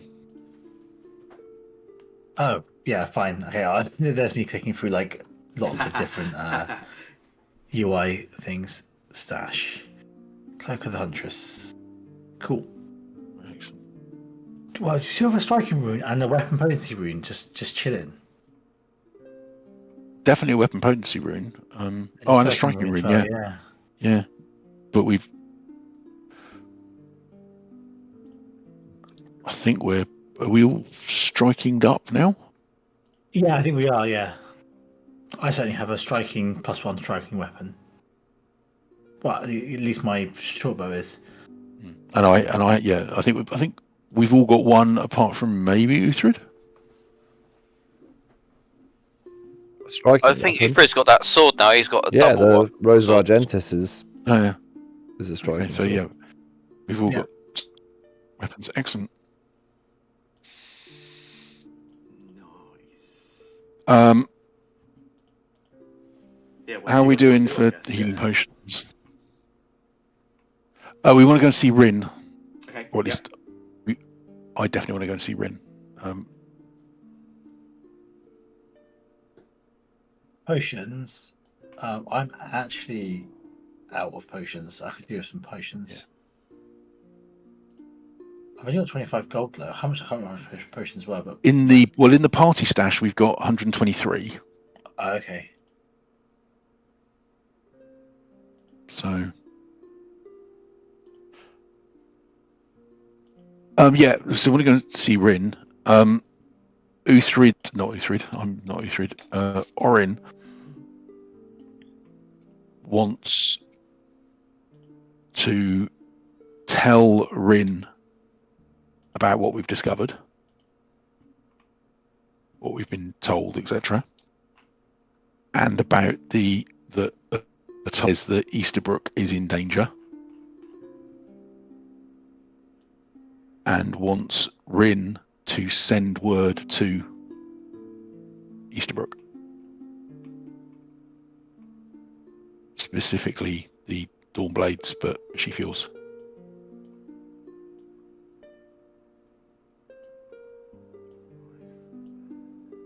And if she wants, Orin will spend an hour writing a report / note for her to send. Is that something she can do?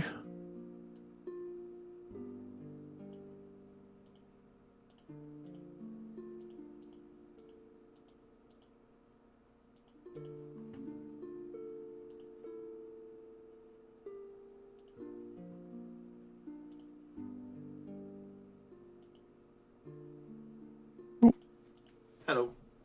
Took Hello. such offence at it that he left. Sorry. Oh, it was someone having a go at me, were they? Rude. Sorry, I kind of lost everything that was going on there. Everything went really weird and robotic. You guys want to go to Rin, yeah? Yes. Cool. Yeah, what you after? What we? Two things. We want to buy some potions, I think. Oh yes. But what Orin specifically wants to do is wants to tell Rin about what we've discovered, and that Atari said that Easterbrook is in danger. Okay. And he will, Orin will write a sort of a summary of that for the Dawnblades, and we'll give it to Rin to deliver or to get sent to there. Yeah, that can be done. Yeah, she tells you she can pass this message on. Yeah, she seems quite concerned. As you sort of pass on this sort of threat to Easterbrook. But yeah, she can do it for you, no problem.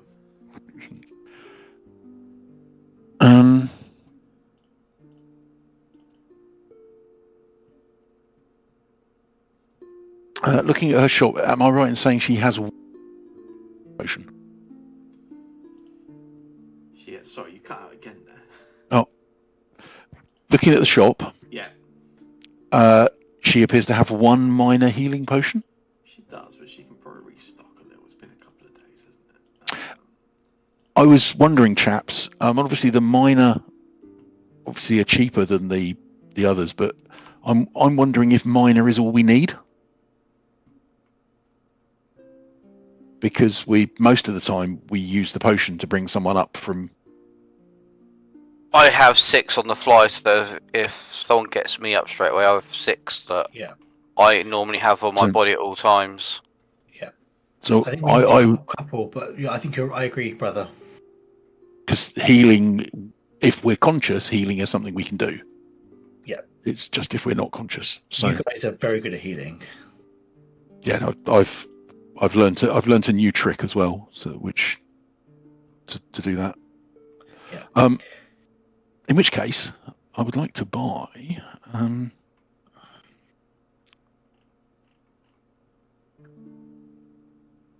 50. How much would it be?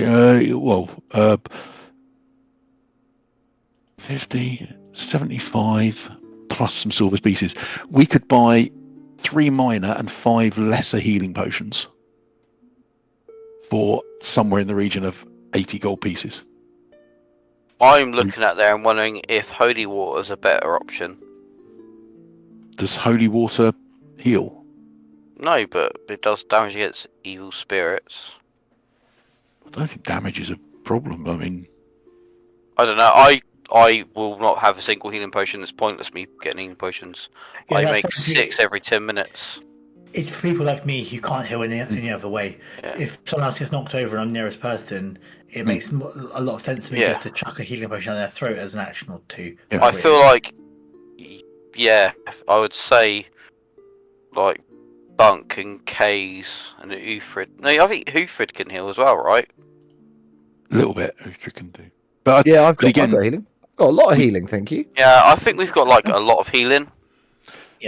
But it's mostly I chew through them actually. I've used a lot of them over the time, and they're mostly exactly what my brother said.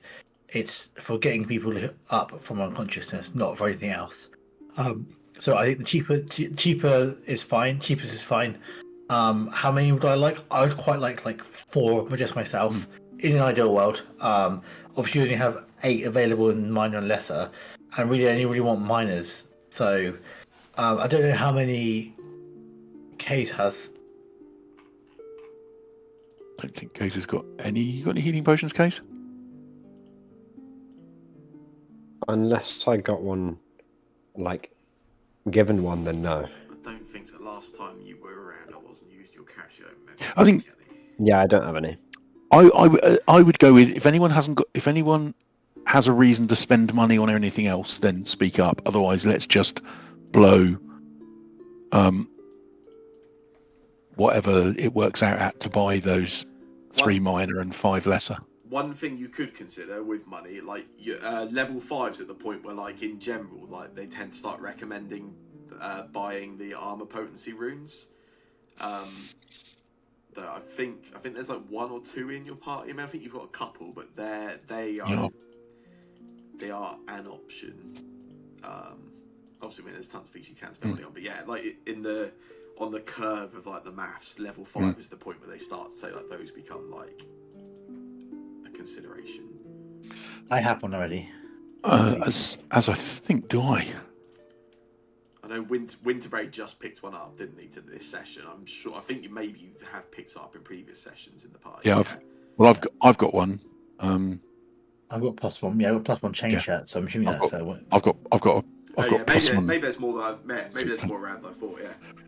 Well, I think we've got 3 +1s. So it's Uthrid and Case. I mean, as I say, Case could do with more armor. I suppose that. What armor have you got, Case? What armor are you wearing? Chain shirt and an armored cloak, I think. Just an armored cloak. Is it just an armored Yeah, cloak? you're just carrying a chain shirt as well for some reason. Oh, okay. I don't know why I'm carrying it. Maybe we picked it up somewhere. So some people in your party are carrying too much, but he likes having penalties anyway, so it's fine. Is it me? Am I encumbered? You are clumsy currently, yeah. Oh, shit. You're so used to negatives though that you don't even notice them. Didn't even notice, yeah. Oh god, the threshold of truth is bulk 2. Oh, that doesn't sound right. Yeah, that doesn't sound right at all, does it? Let's fix that. There you go. You're no longer No longer That's where it came clumsy. from. Yeah, I mean- didn't realise where it had come from. I just noticed that you had the symbol, but yeah, the book was way heavier than it should be. I mean, I'm carrying a rapier that I no longer need, so You can check in the Yes, party I'll stash put or that in keep the it as party a... stash is The only thing +1 you rapier. the only thing you could bear in mind, the longsword does more damage, but the rapier you've got a far better to hit on. Yeah, but Like, if I'm swinging swords at something, chances are it's But it's something not wrong. small that I don't want to waste a spell on, right? That's Um, If it's something big, I'm probably burning through stuff. that makes sense. I actually have a question, Sam, Hello. because I bought a thing a while back and I've yet to use it. Oh, yeah. But it's looking like maybe we're back in town, going to sleep for the night or whatever, and maybe not rush straight back. I don't know. I bought a piece of spell strike ammunition You like did. 10 sessions ago. You did. I have a question about it. Yeah. Obviously, you cast the spell by hitting someone with the ammunition, right? Yes, that's right. If I cast a spell like Soothe into my spell strike ammunition, Yeah. does that mean hitting someone with it will damage them with the arrow and then heal them? Or will it Yes. just heal them? I believe it's damage then the spell effect, but let me find it. Spell strike. Spell strike ammunition, isn't it? Yeah. Spell strike ammunition.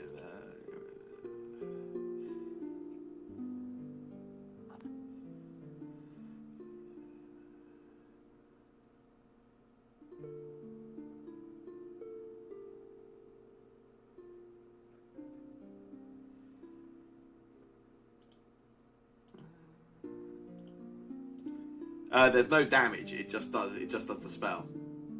Well, I can make healing arrows. Yeah, you could. Nice.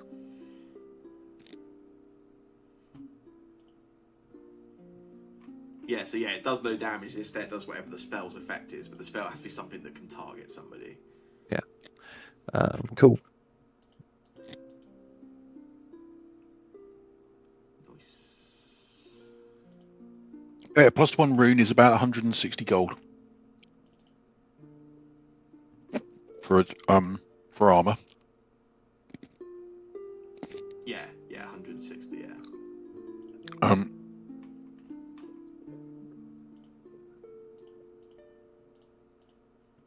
Oren's got no money.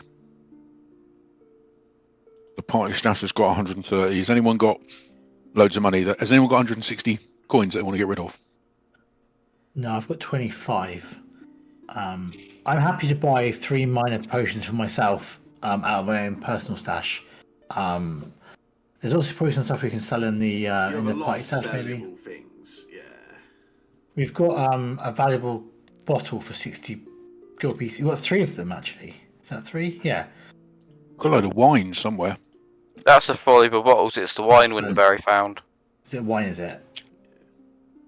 Oh no, The sorry. si- They're worth. They're The worth 60 is 60 the total. combined value. Yeah, it's 20 Yeah, each. yeah. But yes. Sorry. Yeah. That's I another mean, 60. I can just turn that into currency if you want now. I vote Oh. yes. Yeah. I vote yes as well. Done.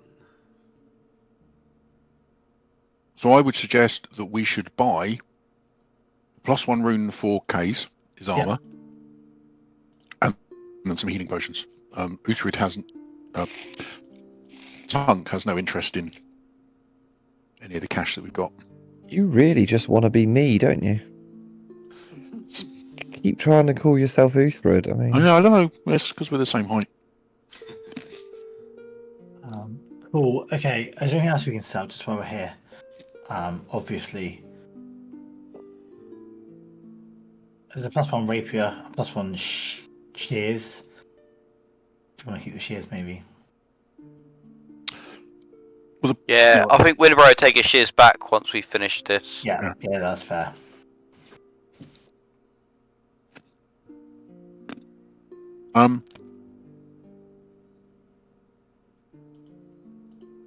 We could sell our striking rune,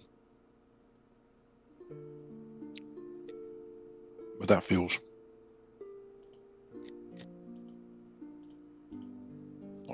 Might want it later.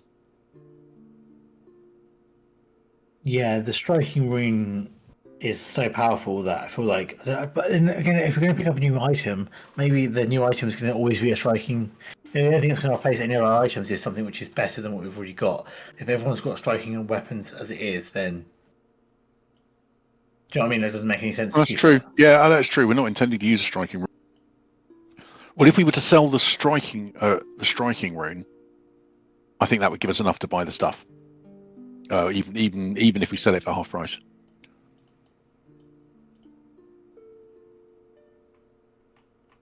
So I think we should do that. Yeah, sell that striking rune. So sell the striking rune and buy a weapon potency rune, which I think might mean popping back to the guard shop. Yeah, but while we're here, we might as well grab the potions. That's true. So I'll let you do it if you're doing the rest of the stuff. okay, Or I'll something grab someone's doing. I'll grab some Someone's pressing potions. So buttons, that's for sure. healing potions. So you bought the minor ones. I didn't buy anything yet, but I will do. I'll grab mine on myself. That's okay. I don't mind doing that. 3 of those. Can't even find them now. Yeah, bought.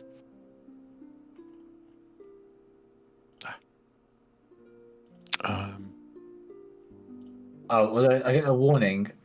GM's Town didn't respond to request. Item piles requires a GM to be connected in response in order for players to be able to utilize most of the module's features. What have I done?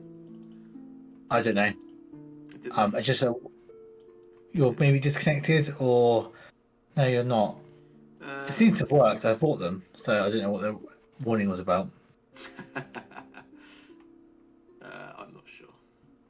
How many silver and a gold? 10. 10. So.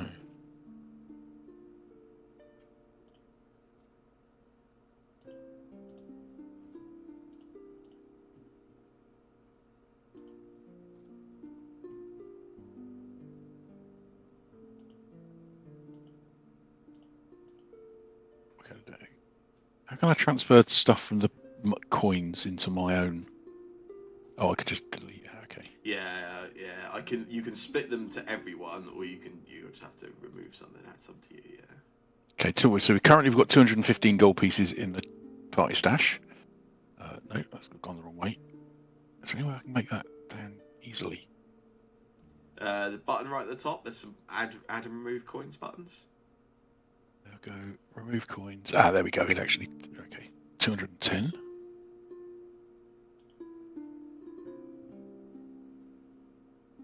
And then I can add them to myself.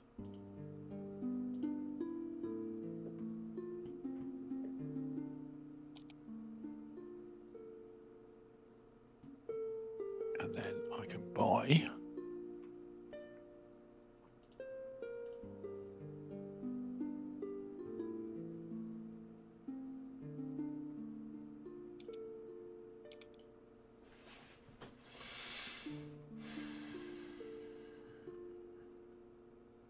Right, so I've bought 5 minor healing potions, and that's left me with 219, which I will put back in the party stash.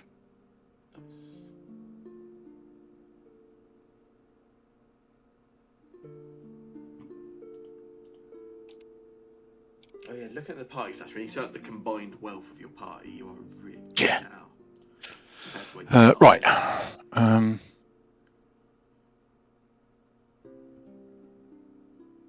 Okay, I'm going to drop healing potions on people in a Oh, minute. my brother's apparently doing a lot better than I am in terms of finances. That's for sure.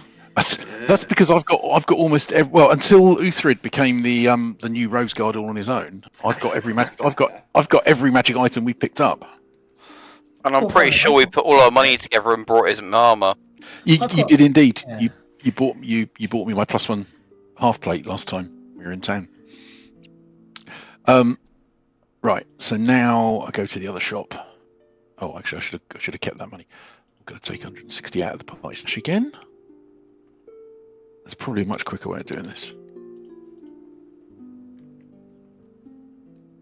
Oh.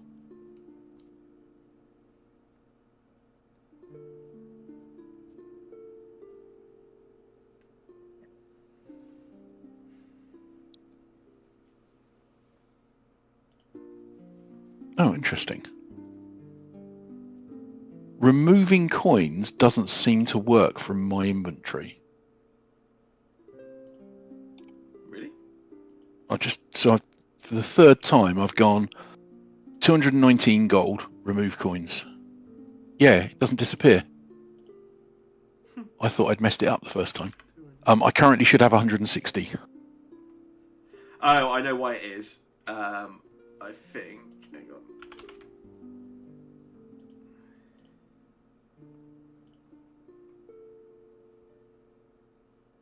No, why is that? Yeah, I can't take money away from you. Well, there you go. There you go. You're sorted. So I've currently got. I should now currently have 160, and I'm about to buy the armor potency rune. There you got 160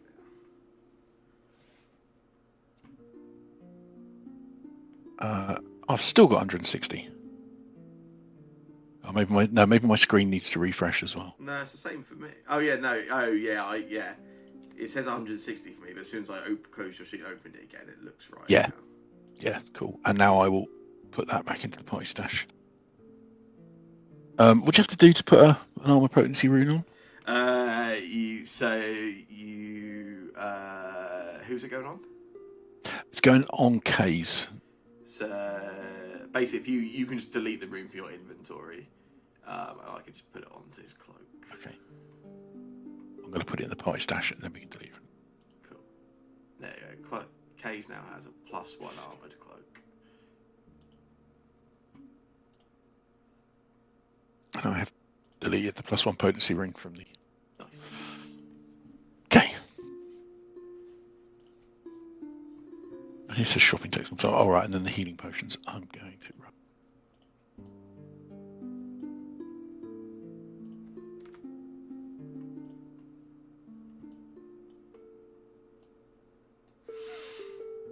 Oh, so that dropped all 5 or just 1?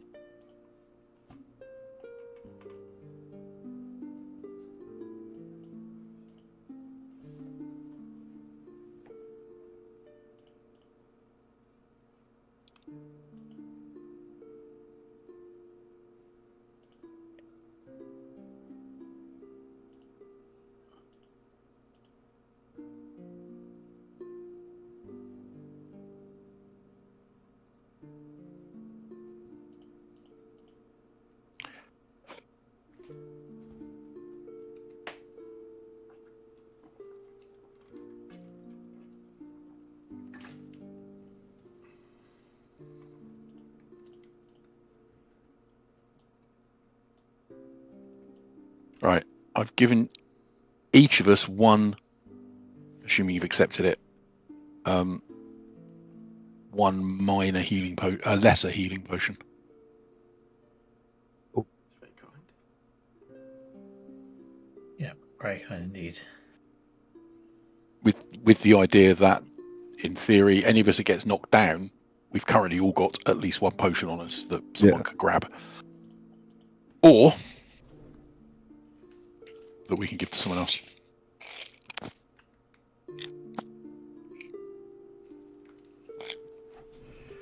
Cool. You've shopped out. More than. Yeah, but I will make a request to Rin to make some more healing potions, please, because we're pretty much making them small ones. We don't want the big ones. She will get to work.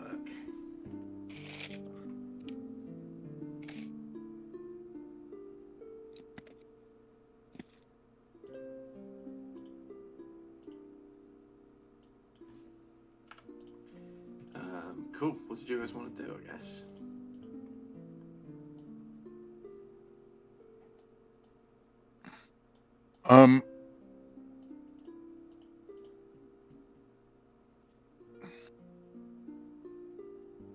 Is there any reason to wait until tomorrow? No. Let's go. We'll head back to the I gauntlet. mean, yeah, other than if people have expended abilities. Have people expended any abilities that we? I've spent a rank 1 and rank 2 spell slot. Is that a lot for you? I don't know how many spell slots you've got. I have 3 of each, so I'm down to 2 out of 3 on each of them.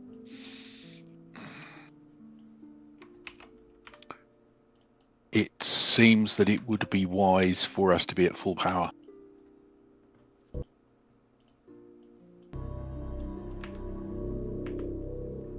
So I guess the question is the urgency such that we go now, or can we wait till first thing tomorrow morning? Bloody good question. I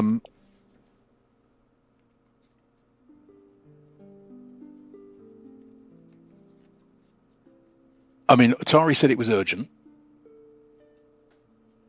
Yeah.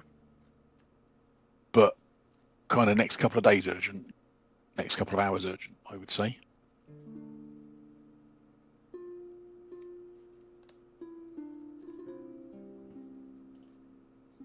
So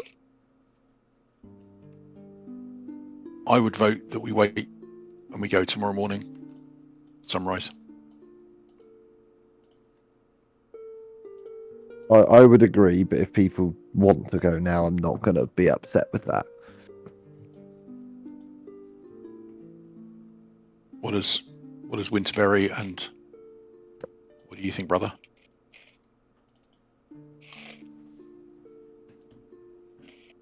I think we should take some time to rest. I don't think that going a few hours later is going to really cause any major dramas, but maybe I'm wrong. And I think that being at full strength is going to be more useful for us. Yeah. In which case, I suggest we spend the afternoon preparing. Mm-hmm.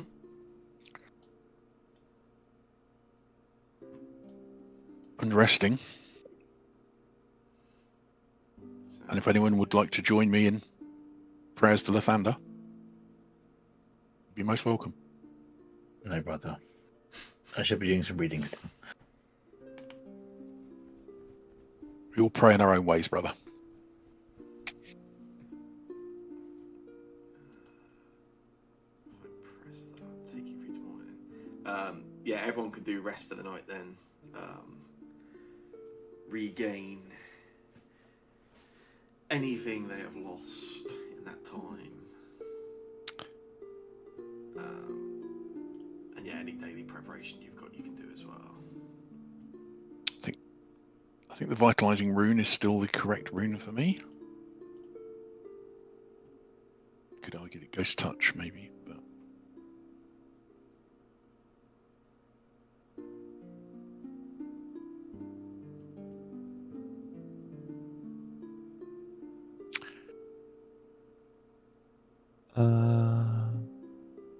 So I've managed to activate the Staff of Necromancy. Oh yeah.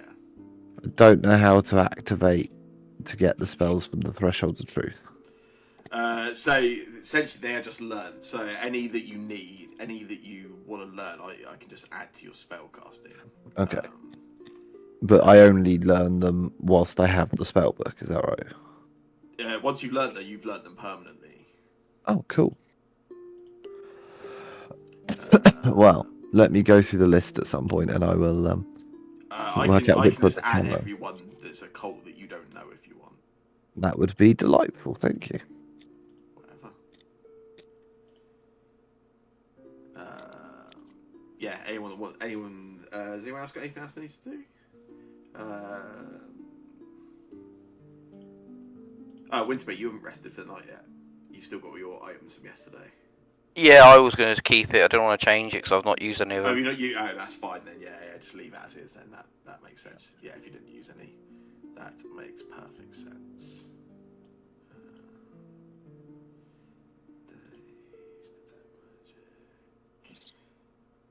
head back to the Gauntlet in the morning. Yeah. I will. Yeah, I'll drag the rest of your spells over afterwards, rather than saying doing it now. I guess in the last few minutes. Yeah. So yeah, you rest up for the night. With now having all the relics of the Rose Guard amongst your party. Yeah, the following day you return down into the into the lower levels of the Gauntlet. Again, heading down towards that staircase where you've got that purple glowing force field.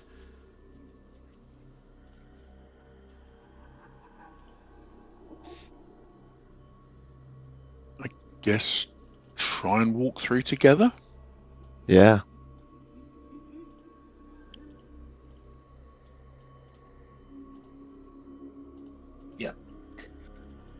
Hand in hand, I say, arm in arm. And yeah, you'll sort of begin moving forwards.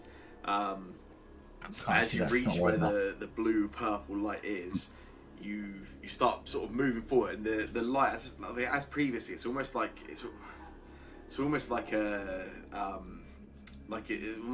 has some amount of viscosity around it. It sort of becomes a little bit harder to push through. But you're able to keep moving further and further through until you find yourselves on the other side of the light. And as you do, the light extinguishes and it's gone. Ooh. You find yourself at the top of a stone staircase, looking down into darkness. Guess We'll go down, surely. Orin raises his new shield, I raised my book shield.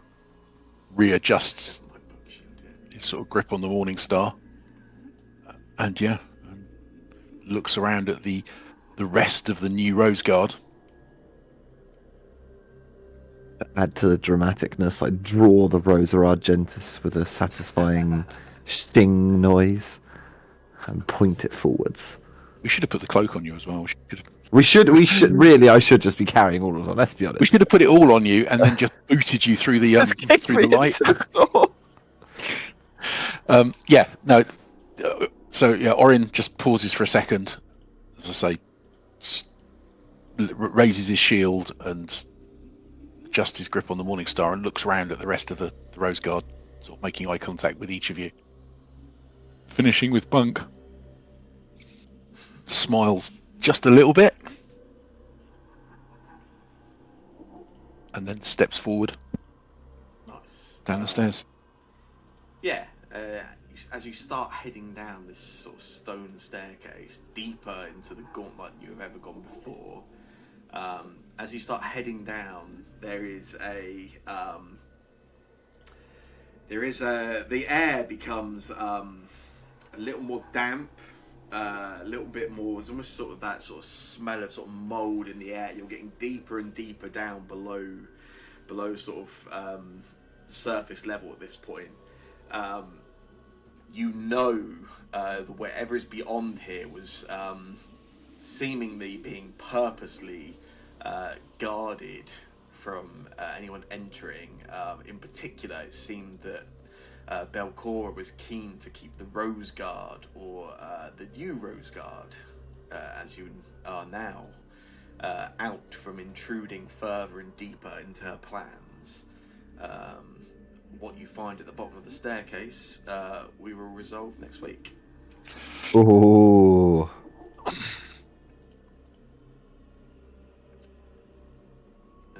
Yeah, cool. Yeah, we will pick that up next week. Thank you, Sam. That was very good. No worries. Sorry for the interruptions in the middle. It's okay. That's okay. Kids, Cormac. Yeah. Nothing, mate. It's fine. Oh. I thought you said it was me that was interrupting you. I was going to say, what? No, it wasn't you. You're fine. Yeah. You're a good I was going to say I was here, so. You're a good lad. That was some good lore dumping. That was. Was it? I mean, I did complain that last week you made me type up all of